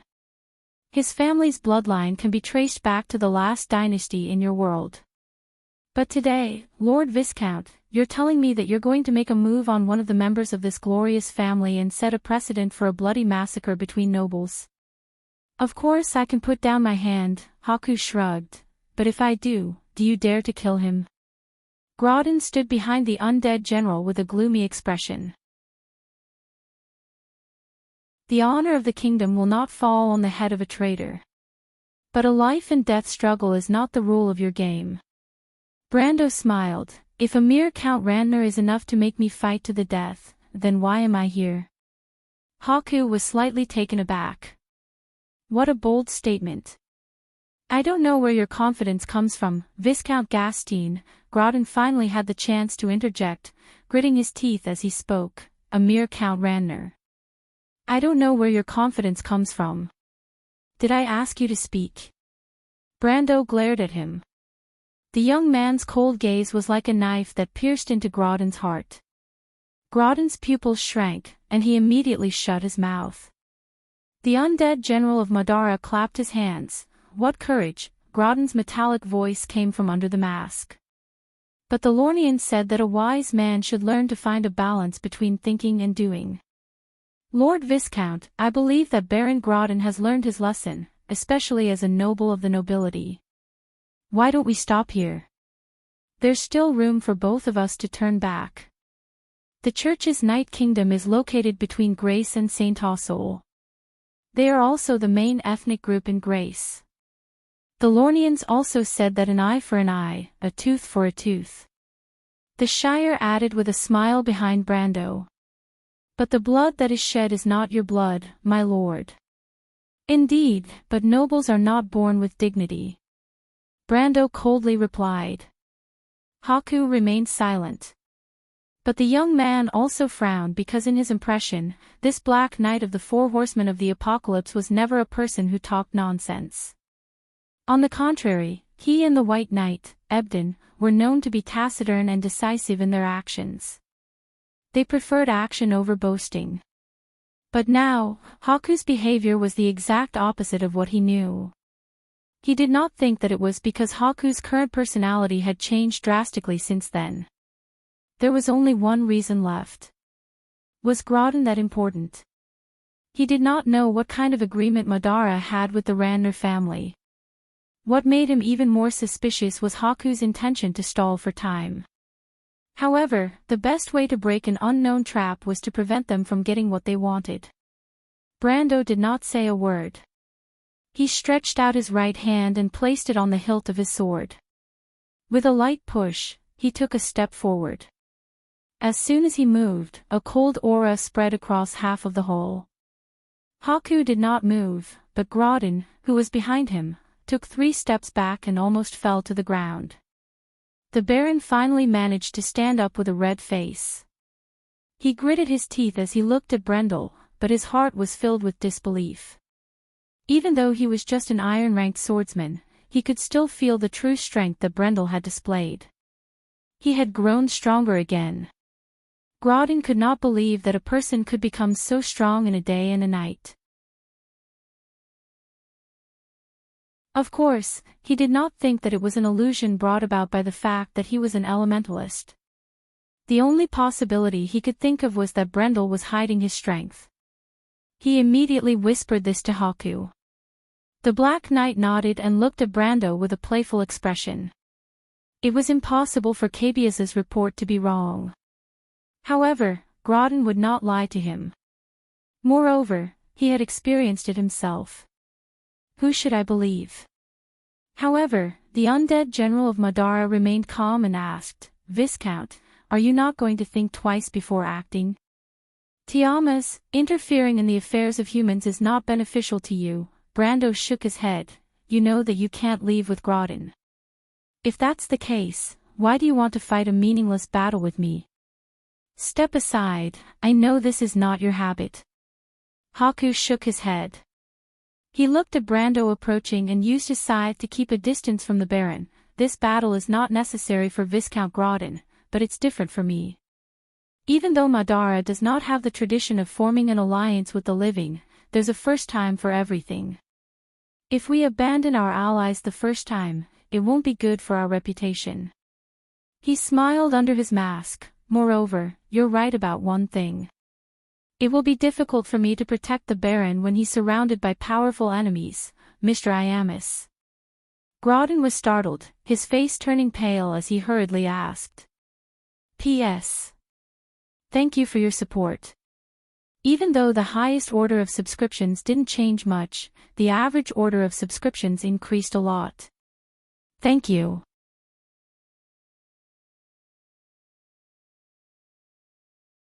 Chapter 237. Mr. Tiamas. Grodin was startled by Haku's words, and his face turned pale. The only person he could rely on right now was the undead general of Madara. If Haku couldn't protect him, the young Viscount would definitely kill him. But Haku ignored him and continued, but I'm confident that I can hold on for half an hour. Half an hour. Brando caught the gist of Haku's words like an old rival. What's the point of half an hour? Or do you have a purpose for stalling me for half an hour? If you weren't an enemy, I would have suspected that you were one of my best friends when I was alive, Haku sighed. Why do you always act like you know me so well, even if it's Marissa? No one knows me so well. Brando only smiled. He knew that Marissa was Haku's personal maid, and he knew that Haku was insulting him by saying that. But he was not willing to show any signs of weakness even if he lost. This was in line with his understanding of this person. Even if he lost, he would not admit defeat.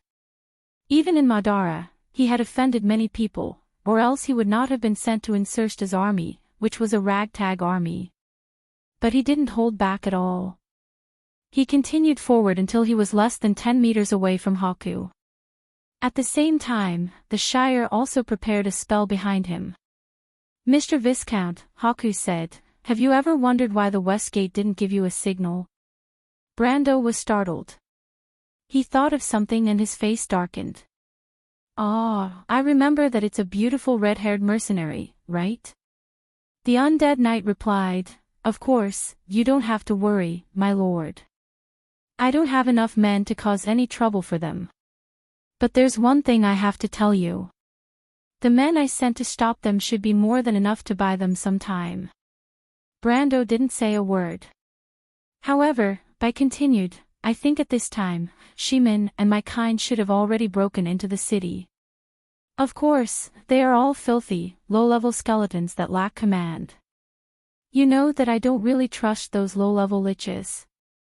But Mr. Viscount, no matter what, if you don't go back and remedy the situation immediately, not to mention the life of that beautiful lady, I'm afraid the entire battle situation will become very troublesome, right? The young man had finally finished listening to his nonsense. He took a deep breath and tried his best to restrain himself from punching him in the face. Right now, he only wanted this crow's mouth to be unable to speak anymore. However, although he was angry, his heart was very clear that the other party had no reason to lie. As a matter of fact, he had been worried about the battle at the West Gate. Just like what Bai said, he had not received the magic beacon from the female mercenary group leader named Yuta. However, if the situation was really as serious as the latter said, the situation would not be as simple as just troublesome. It would be extremely dangerous.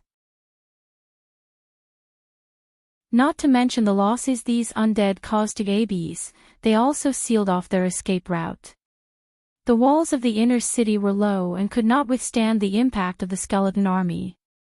And if they let the enemy take advantage of the situation and attack the inner city, Brando could not help but feel his heart sink. He did not think that Brendel would dare to divide his forces at this time. He could not help but wonder if Brendel really cared about Grodin's life. Even if he said that he did not care, his actions did not seem like it. But if he said that he cared, this plan was more like a madman's. Unless he wanted to take Grodin away from the start. But was there a need for that? Grodin was only one of Count Randner's sons, and he was not even the eldest son. Brando could not help but take a deep breath. Tiamas's attack had hit his vitals. He raised his head and looked at the Black Knight with a gloomy expression. He finally understood the knight's intention to stall for time. Fortunately, he was alert enough and did not let the knight's scheme succeed. At least he still had a choice. Damn it, as expected of the scales of war, Brando cursed in his heart. This was the first war of the Black Rose. But this guy had already displayed wisdom and foresight that was not inferior to the future. Brendel even had a feeling that this guy might have already guessed what he was planning to do. Brando tightened his grip on his sword hilt. If he could, he really wanted to kill Brendel. Compared to killing Grodin, Brendel was more willing to kill Grodin first, but he knew it was unrealistic. Brendel smiled at him. There's still half an hour left. Let's make a deal. Grodin, who was behind him, also let out a sigh of relief.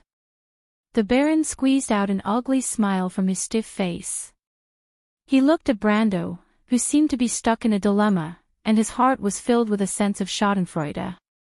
It was as if the city of Abes, which was about to be destroyed, was not even part of his territory and had nothing to do with him. But that's true. I can just rebuild the city if it's destroyed. As for the people, they're all over the place, and I don't care about them.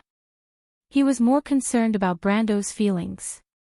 He couldn't help but smile. Young man, there's a price to pay for being impulsive. But he suddenly remembered the price he had to pay for provoking Brendel, and his tone softened. But I admit that you're strong. Strength is always worthy of respect. Of course, if you're willing to put this matter to rest, I can also make a promise on behalf of my father. I promise that the conflict between us will end here. He seemed to relax as he spoke with assurance. You should know that nobles aren't willing to go to war where both sides suffer.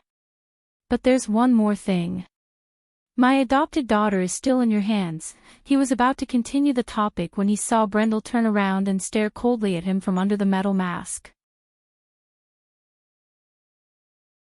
Grodin felt a chill in his heart. He suddenly realized something and quickly shut his mouth. At the same time, Brendel turned around and waited for Brando's reply. The Shire and Scarlet also looked at their lord.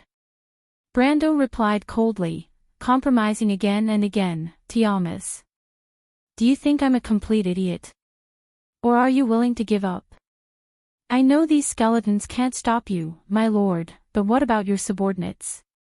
The undead knight asked. Of course, I can accept it. This is the difference between you and me. Grodin smiled gloomily. He knew that Brendel was trying to force Brando to give him a hard time. But he liked the idea, especially the day before when he used the same method to force Brando to compromise. Seeing his opponent walk into the same trap twice filled him with a gloomy sense of mischief. Brando sighed. Tiamas, there's an old saying in my hometown. He loosened his grip on the hilt of his sword. A man can't step into the same river twice in his life. Brendel nodded. Brando's right hand flashed, and the long sword in his hand drew a straight line towards Grodin. The undead knight reacted in a split second. He raised the giant scythe in his hand slightly, and with a clang, the long sword flew past the Baron's right arm with a flash of silver light. With a thud, it nailed itself into an oil painting not far behind. But even though it was fixed, the sword's hilt was still trembling. Brendel looked behind him. Grodin was already clutching the wound on his right arm. His face was pale, and he looked at Brando with hatred in his eyes. This was the second time. He didn't know what kind of deep hatred this young man had for him to teach him a lesson every time. Brendel turned around and sighed. Why do you have to do this, Mr. Brando? Hatred is not unresolvable. But what I'm more interested in is what you meant by that sentence you said earlier. That sentence can be interpreted in many ways, Brando replied calmly, but I like one of them the most. It's that a man can't make the same mistake over and over again in his life. It's a test of a man's intelligence. So, Brendel looked at him. You want to fight me? That's right. The undead knight's grip tightened, and his metal gauntlets tightened around his scythe. He stared at Brendel and said, then give it a try. I'm looking forward to seeing if you can get around me in a shorter amount of time. The spiritual armor formed by the soul fire expanded in an instant, forming a silver wall that was close to solidifying. Brando looked at him and shook his head. Tiamas, what did you get wrong? What do you mean? Brendel asked. In fact, I've already avoided you. Brendel said calmly. His gaze swept past the knight's shoulder and landed on the long sword that was stuck in the painting. The sword was still trembling, and its tip was pinned to a card that no one else could see. It was a card depicting a unicorn knight. The elven flag flutters high, the heart shines, the sword shines. Come out, Medisha. A mournful scream rang out. Brendel turned around and saw a silver knight's spear piercing through Grodin's chest. The Baron's face was still filled with disbelief. He used all his strength to turn around, but the spear only retracted slightly, and a stream of blood shot out. Grodin fell to the ground like a pile of rotten meat. The undead knight turned around and glared at Brendel. Medisha, how is this possible? Didn't I already injure her? He growled. Brando looked at him with a condescending and mocking gaze. Do you still remember that I'm a summoner? The Shire couldn't help but shiver when he heard Brendel's words. What kind of summoner is this? Brendel frowned. That's impossible. Summoners can't bypass my soulfire wall and summon at a fixed point. Brando smiled. That's why I'm the special one. To be continued. If you want to know what will happen next, please go to www.chidian.com to read more chapters. Support the author, support the original reading.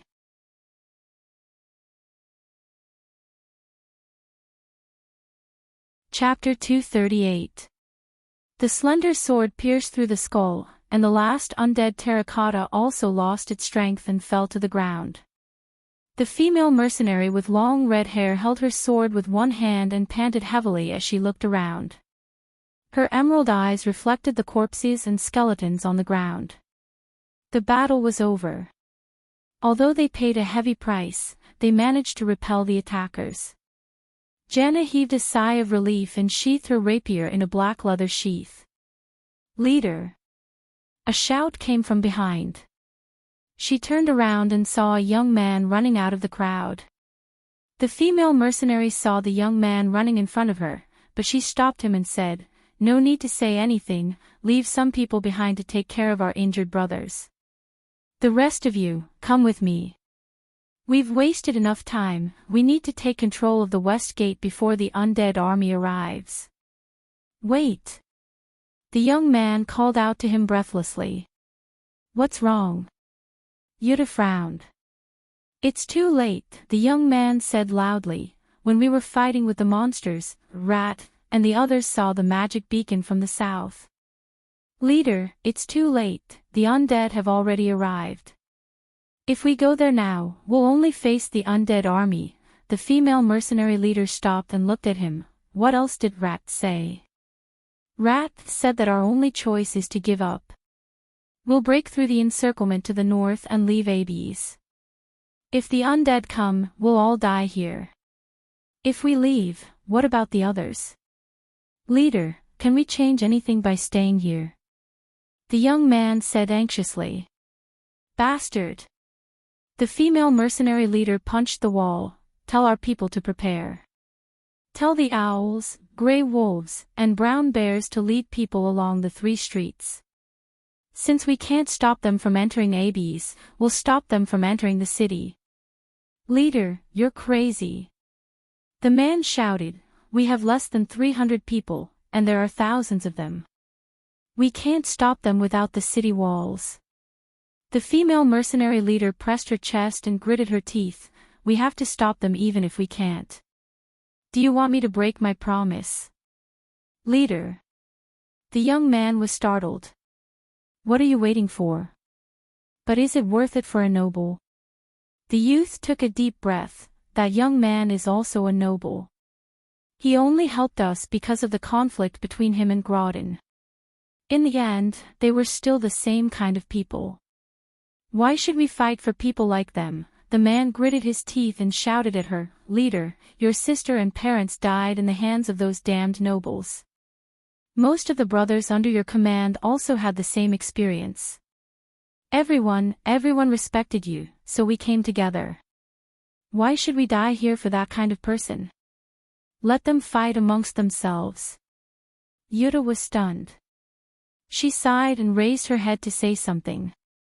However, at this moment, a loud bang came from the direction of Ab's castle.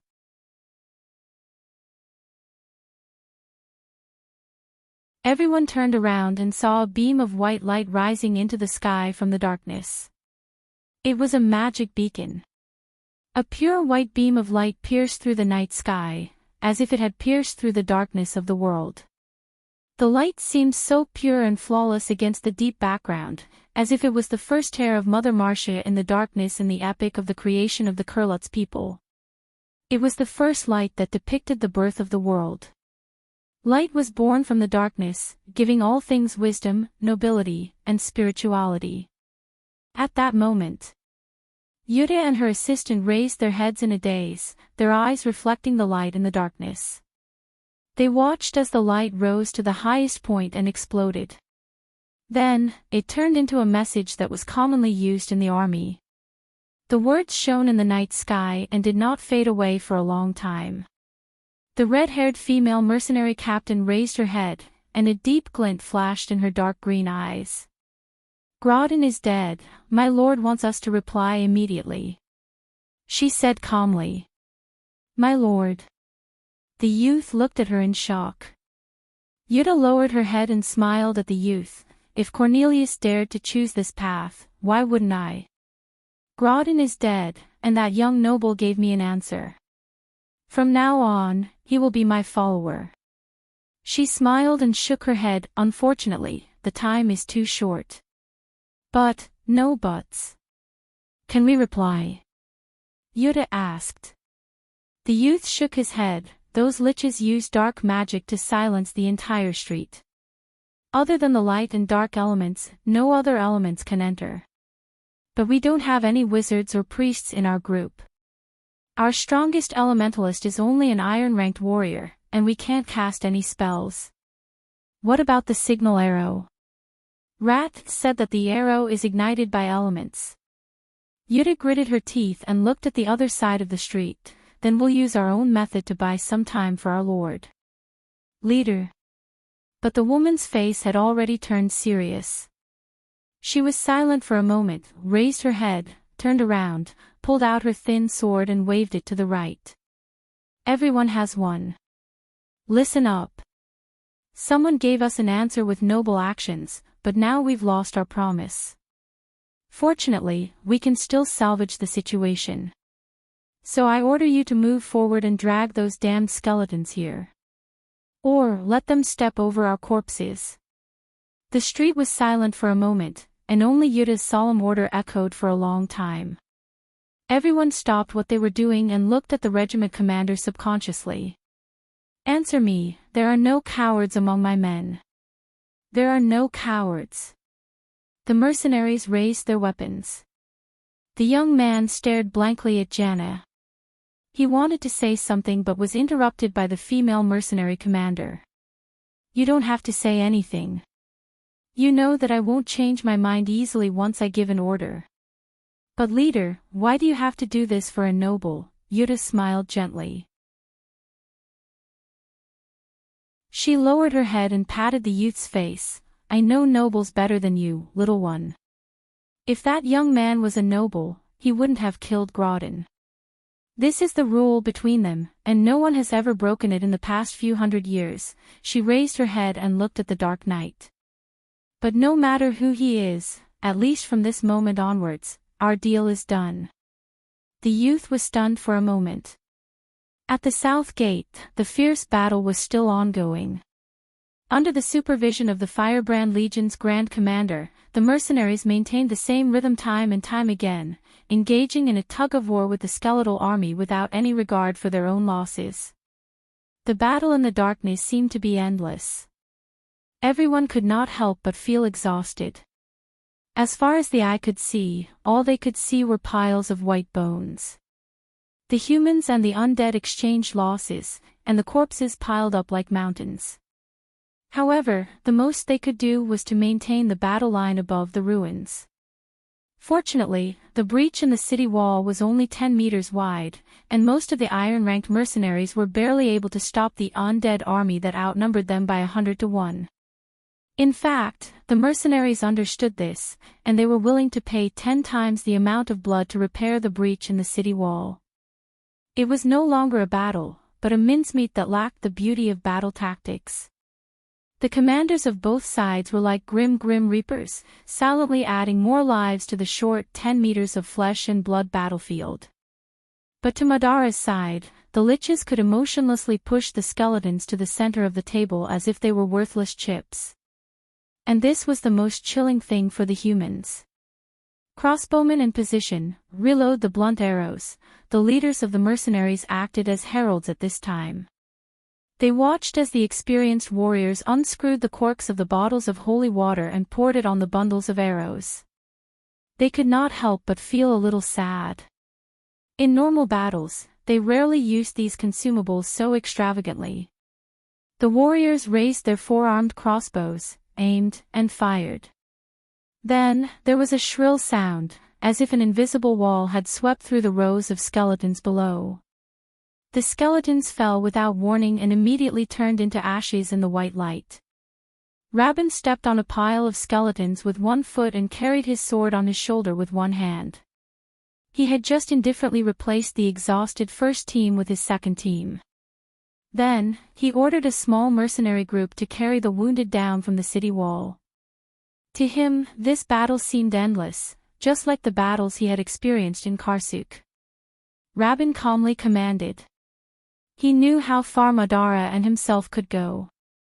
But at this time, he also turned his head and looked up at the flash in the dark sky. His eyes reflected the beam of light, and he smiled. Nobles killing nobles, it's worth the ticket price. But it's the first time I've seen them use methods other than conspiracy, poison, and assassination. That young man is really barbaric. Those nobles are capable of anything, his deputy replied. Rabin glanced at him. You don't understand, he said. Then he asked, how long more? Half an hour, the deputy replied immediately. Rabin waved his hand. Go, put our battle flag higher. After repelling this attack, they will replace the Lich. That guy gave me an answer, and now I have to give him an answer. Dawn. The leader of the Firebrand Legion looked at the horizon. Soon. The deputy was slightly stunned. However, Vern smiled and said, this is also the first order of that guy. Of course, we have to act according to the orders of the boss. Boss? Let's think so for now. Rabin looked back at the battlefield. To be continued. If you want to know what will happen next, please go to www.chidien.com to read more chapters. Support the author, support the original reading.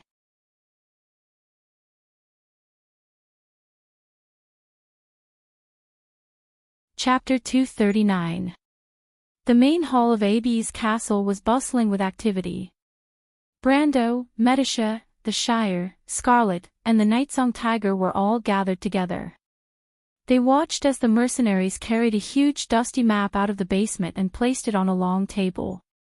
When the map was placed horizontally on the long table, everyone around the long table couldn't help but sigh softly. However, only the younger of the Wild Elf sisters asked, My lord, how did you know that bastard would put the map in the basement? After she finished speaking, she immediately looked at her elder sister carefully. Fortunately, Furlern didn't look for trouble with her this time and only glared at her in annoyance. In fact, the scene of Brando becoming an elementalist had shocked her to the core, and she was still in a daze. Brando knew that the bastard she was referring to was Grodin, but the once arrogant Baron was currently lying in the courtyard outside. He was not in the mood to collect the scum's corpse, and he might be able to use it in the future. He looked outside the main hall and saw the mercenaries gathering in the inner hall. Other than eliminating the remaining enemies, one of their tasks was to search for Bai Tiamas Chiou, who had escaped. However, Brando knew that Bai Tiamas would not stay in Abe's castle. Even though Bai Tiamas lost miserably in their previous encounter, Bai Tiamas would not do anything meaningless. For example, staying here to give him trouble and vent his anger was not the habit of the Black Knights of the Four Horsemen of the Apocalypse. If it was the Red Knight, Latios, then it would be possible. However, Bai Tiamas would never put himself in danger for no reason. This was one of the reasons why he was the most difficult to deal with among the four Knights of the Apocalypse. He would not leave any traces that could be used against him. Most of the nobles have the same habits, Tia. Brando replied while thinking, and I don't think Groudon was the one who put this map down. I doubt he has the will to govern this territory. His words were half true and half false. He knew that the map had nothing to do with the noble's habits, but he knew exactly what was in the basement. Even though he wasn't one of the players who overthrew Groudon, he was still aware of the details of the incident. Brando looked at the map. It was probably a map left behind during the construction of AB's castle. Naturally, it was not Groudon's handiwork. Perhaps it was left behind by the previous generations. The young wizard beside him frowned when he saw the map. This map has at least a few decades of history. The Shire coughed twice and said, doesn't he care about his territory at all? In the territory of the Black Tower Adepts, the Adepts redraw the map every year. Brando shook his head. You think everyone is a wizard? Furthermore, this is Trendheim, the most barbaric region in the whole of Aween. What else can you expect? He swept the dust off the map with his hand and replied, in this era, it's normal for the map of a small city like this to remain unchanged for a few decades. It's barely usable. Besides, we don't need such a detailed map right now. In this era. The Shire frowned and looked at him. You have a habit of saying that. Brando raised his head and rolled his eyes. Do you have a problem with that? No, the young wizard quickly shook his head. It's just that when you say it, my lord, it's filled with a sense of history. When you say it, my lord, you're already standing at the height of history. You're truly wise and mighty. Brando didn't know whether to laugh or cry. Enough with the nonsense. But he suddenly remembered something. Right, lucky hands. No, Falerne, where's the equipment I asked you to organize? Ah. The elder of the Wild Elf sisters seemed to have just woken up. She was stunned for a moment and asked, what is it? Cleaning up the battlefield.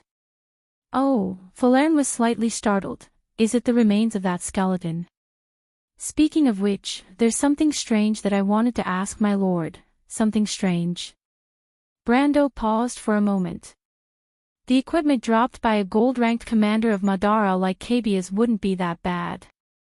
However, there were many strange equipment in the Amber Sword. Other than the low-level toys, all of the fantasy-grade and above items were considered small artifacts by the players.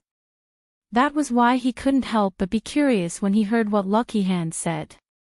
But just as he was about to ask, he saw Cornelius, who was sweating profusely, and a young man in a green-gray robe walking into the hall. Seeing the two of them, Brando's expression turned serious and he immediately interrupted Falerne's words.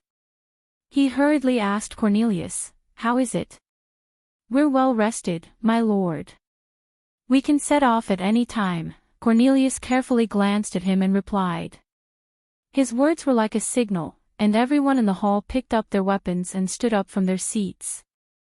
Even Scarlet, who had been chatting with Sifrit, patted her shoulder and stood up. Brando looked at them and nodded, then let's set off. I'll leave Rabin's support to you, Lord Cornelius. I'll have Miss Medisha go with you. What's the situation on the other side? Medisha nodded to Cornelius after hearing Brando's words. Cornelius frowned and shook his head. We've already sent the signal, but there's still no news. I've already sent a scout to contact them, but they won't be back for a while. It's too late, Brando shook his head. We have to set off immediately. But my lord, I know Yuri, Cornelius suddenly said. Even if she doesn't arrive in time, she'll still do her best to delay Madara's undead. My lord, I don't think you need to worry too much. Brando interrupted him before he could finish. It's useless. They won't be able to delay the undead. I know Madara's usual tactics better than all of you. Under the encirclement of the endless skeleton army, unless they are in a defensive position, the 200 to 300 mercenaries are like stones thrown into the sea. In just a moment, they will be reduced to ashes. He placed his hands on the table and looked at everyone, not to mention there's still the necromancers and dark warriors hiding among them. Brando straightened his back and picked up Scarlet's sword. The only thing we can do now is to set off immediately. The only thing left is to pray that Miss Yuta can reach the west gate in time. Otherwise, there's only one outcome. The hall fell silent. Everyone looked at each other, but when they saw that Brendel did not say another word after he finished speaking, he picked up his sword and left his seat. They were stunned for a moment, but they still followed him one by one. At this moment, Seal lifted his head from the dusty map and asked calmly, "So the worst outcome is to give up on Ferber City, right?" "My lord." Everyone was stunned. They didn't understand why the young adept would change the topic to this. But Brando stopped at the door and looked back at him. "What did you think?" "I was just thinking that my lord is as daring as ever," Brando smiled faintly. "Because the price is too high," he replied. "I don't want to lose money. I can only choose the path with the highest returns, even if the risk is higher.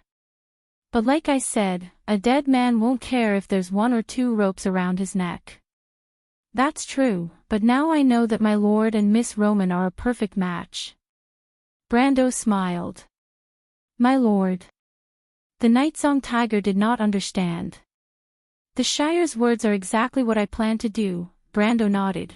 "Not only do I want to kill Grodin, but I also want to claim Tonajol. Count Randner wants to teach me a lesson, and I'll use this land that originally belonged to him to teach him a lesson. Victory or defeat is not only determined by strength, but also by wisdom. No one can win against the future." He stepped out of the door and looked back at the silver-haired middle-aged man who was the only outsider in the hall, besides, who said that a new noble can only have one piece of land. "Don't you agree, Cornelius?" Cornelius was sweating profusely as he looked at Brando in a daze. There was only one thought in his mind: either I'm crazy, or this young man is crazy. He's challenging the traditions of this ancient kingdom and the rules of the game between the nobles. Forcefully invading a noble's land, Martha above. If he succeeds, he'll overturn Erwin's ancient beliefs. The silver-haired middle-aged man lowered his head and thought of another possibility: they've all gone mad. However, the Shire had a different opinion from the mercenary leader. The young magus raised his head and asked without surprise, "But now it seems that the risk is indeed very high. The undead are just outside the city, and if we give up Abes, my lord will lose the excuse to establish a foothold in Tonajol. So, my lord, what do you plan to do? Do you plan to hide in the forest and fight as a guerrilla? By the way, my lord, what did you say about the 16 words you taught me last time?" Brendel smiled faintly and turned his head back. His gaze passed through the large arched door outside the corridor, and it was dark outside. But Brando knew that dawn was only a moment away. Perhaps the sun would rise from the horizon in the next moment. However, could Abes really hold out until the next moment? Man proposes, God disposes. The young man replied, "Since you've chosen the life of a gambler, then you should calm down and enjoy the thrill of a gambler." As for guerrilla warfare, he replied, "Don't worry, I'm also a descendant of a grandmaster. If you want to know what will happen next, please go to www.chidien.com. There are more chapters. Support the author and support the original reading. Translator, Endless Fantasy Translation Editor, Endless Fantasy Translation.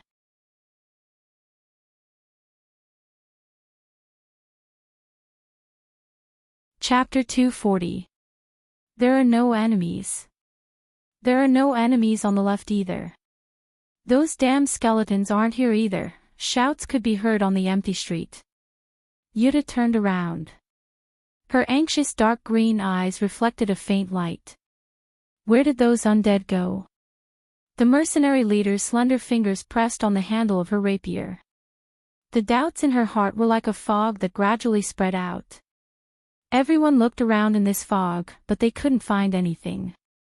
The mercenaries moved forward in the darkness. Their footsteps were rustling. The unknown was hidden in the silence of the night. Everyone's heart was imperceptibly cold. Fear was like a shadow hanging over everyone's head. It didn't need to speak, but it still grabbed everyone's throats. It was so quiet that you could hear a pin drop. Everyone was vigilant with their bright eyes in the dark. They were afraid that the undead, who had suddenly disappeared without a trace, would rush out from an alley and surround them so tightly that not even a drop of water could trickle through. They crossed half of the city.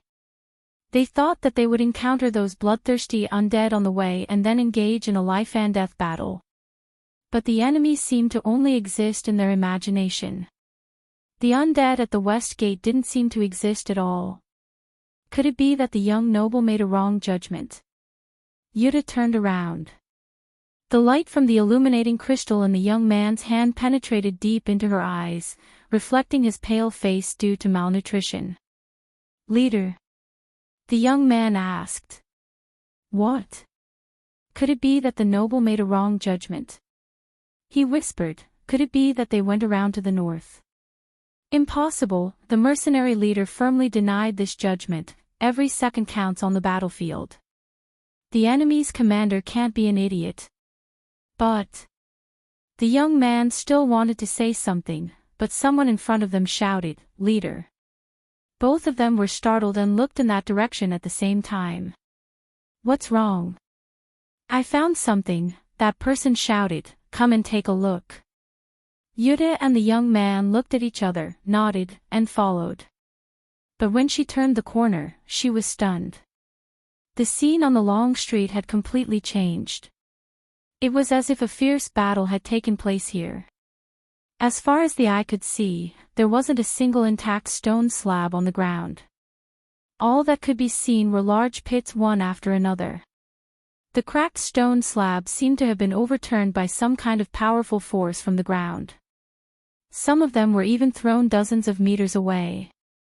If it weren't for the fact that they couldn't feel any elemental disorder caused by the elemental power in the air, everyone present would have reason to believe that there had been at least a battle of gold-tier strength here. Yuta raised her head and saw a two-story building not far away from her. It had caved in and collapsed on one side.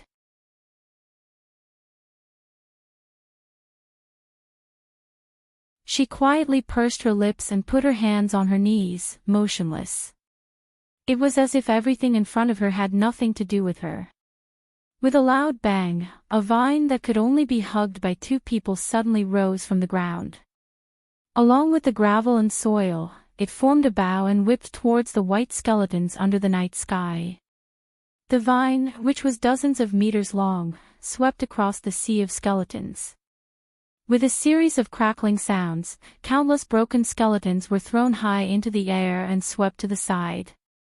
3 tall men wearing animal skin robes with cold expressions stood on the city wall and commanded the vines. It was as if they were cleaning up garbage, and the vines repelled the skeletons that surged up from below again and again. The werewolves who stood beside them, even though they were half hunched over, were a head taller than the 3 men. They stared at the sea of undead with gloomy eyes, ready to repel the sneak attacks of the dark warriors and necromancers hidden among the undead. The battle had lasted for almost an hour. Finally, a tall werewolf walked to the girl's side and bowed his head respectfully. "Miss Amandina, it seems that reinforcements have arrived." Amandina's eyes flashed. "Who are they?" she asked. "They seem to be mercenaries." She turned back to look at the city wall and nodded without saying a word. She gently turned around and saw the merchant lady hugging her precious bag with both hands. Her upper body was completely sprawled on the battlements on the other side. She was sleeping soundly with her eyes closed. Her eyelashes drooped down like thick brushes. Her cheeks were rosy under the light of the fire. She looked so delicate and charming that it would make anyone want to take pity on her. Of course, that was if her mouth was not slightly open, and she was drooling in her sleep in an extremely indecent posture. Amandina sighed a little helplessly and reached out to pat the girl's face. Slap slap. The Roman immediately smacked her lips and waved her hand subconsciously. She muttered softly, if you want to kill a Roman, please wait until I'm done sleeping. Amandina suddenly felt a sense of exhaustion. Roman. I know, the little Roman furrowed her eyebrows in her sleep. Please get a number and line up. Next, Yuta was shocked when she saw Amandina for the first time. The mature female mercenary leader could not help but frown as she looked at the strangely dressed people. The werewolves, druids, and the undead of Westgate were practically useless under their suppression. Not to mention that they were late. Even if they did not come, the outcome of the battle would not have changed at all. But she could not help but wonder who these people were. She did not know if these people were the young noble's subordinates, but if they were, did it mean that he did not trust her at all? Then that young man should have some follow-up measures on Rabin's side. She took a light breath. Even though she knew that this was normal, she still felt a little uncomfortable. It was as if she had made up her mind to work hard but was denied in the end. Even though she was mature and determined, she could not help but feel a little hopeful. Especially after witnessing the young man slaying Grodin with his own hands during the night's battle, she had a faint glimmer of hope in her heart. She hoped that this was an opportunity to change her fate. Not just her, but the entire mercenary group. In this chaotic world, there was never a day of peace. She hoped that the young noble was a lord worth following, at least he could make her subordinates feel a sense of belonging. But nobles were all the same. No matter how different they would only think about how to scheme against others all day long. That was why they were always suspicious of others and did not trust anyone. Even the young noble could not escape from this circle. The female mercenary leader tucked her fiery red hair behind her ears and fell silent at the thought of this. But Amandina raised her head and looked at the woman who was almost a head taller than her. Her expression was calm and did not move, as if she did not want to show any weakness. These should be the mercenaries that the Lord has subdued. She thought about it for a while, and she had a rough idea of what he was thinking. But when she looked at the other party's every move, she suddenly understood. She seemed to have guessed the female mercenary leader's thoughts and asked, "May I ask who you are?" Jana looked at the little girl. Although the other party was much younger than her, she could still feel a faint sense of oppression from her. "TSK, another noble lass." The female mercenary leader cursed in her heart, but when she opened her mouth, she spoke with a mocking tone. "Jana, leader of the Mountain Swallow mercenaries, we were sent by his lordship." "Who are you, little girl? Here comes the test." Amandina smiled lightly in her heart, but her expression did not change as she replied, "I am also the Lord's subordinate. To be more precise, I am his chief advisor." She stretched out her hand. "This is a Roman lady, the Lord's fiancée." The merchant girl yawned and rubbed her eyes sleepily. As expected, Yuta's heart skipped a beat. A trace of disgust and disappointment flashed in her eyes. This trace of disappointment and disgust did not escape the noble girl's eyes. As expected, she had the same thought as Yuta, but her expression changed and she replied coldly, "But Miss Yuta, please do not be suspicious. Even though I am here as the Lord's advisor, it does not mean that I agree with his actions." She raised her head and looked at the female mercenary leader with a cold expression. "So, Miss Mercenary Leader, please help me tell the Lord, if he thinks that by being single and abandoning everything, he can avoid harming others, I hope that he can abandon this naivety. Even though I do not know what kind of person the Lord wants to be, I know that a true hero is not a saint who does not make mistakes, but a man who dares to take responsibility. Even if it is a wrong decision, I hope that he understands that a person's life does not only belong to himself, but also to everyone who depends on him, cares for him, and loves him. Just like how I respect the Lord's decision, but I will never forgive him for abandoning his subordinates. Also, please tell him." Amandina suddenly stopped and looked into the distance. "In this world, there is no hope and freedom that can be obtained through charity without bloodshed and struggle." Amandina stopped and her last sentence was transmitted far and wide. A moment later, Every werewolf on the city walls turned around and looked at the noble girl with an indescribable light in their eyes. Yuta was slightly taken aback. She looked at the girl and asked, "What do you mean?" Amandina did not answer. There was a dead silence on the city walls. The female mercenary leader looked at the Roman beside her, but the merchant girl only smiled sweetly at her and asked, "Auntie, the Roman wants to ask if you have a signal arrow?" Yuta was stunned. When the signal arrow rose from the west gate, the bright light of the fire illuminated the depths of everyone's eyes.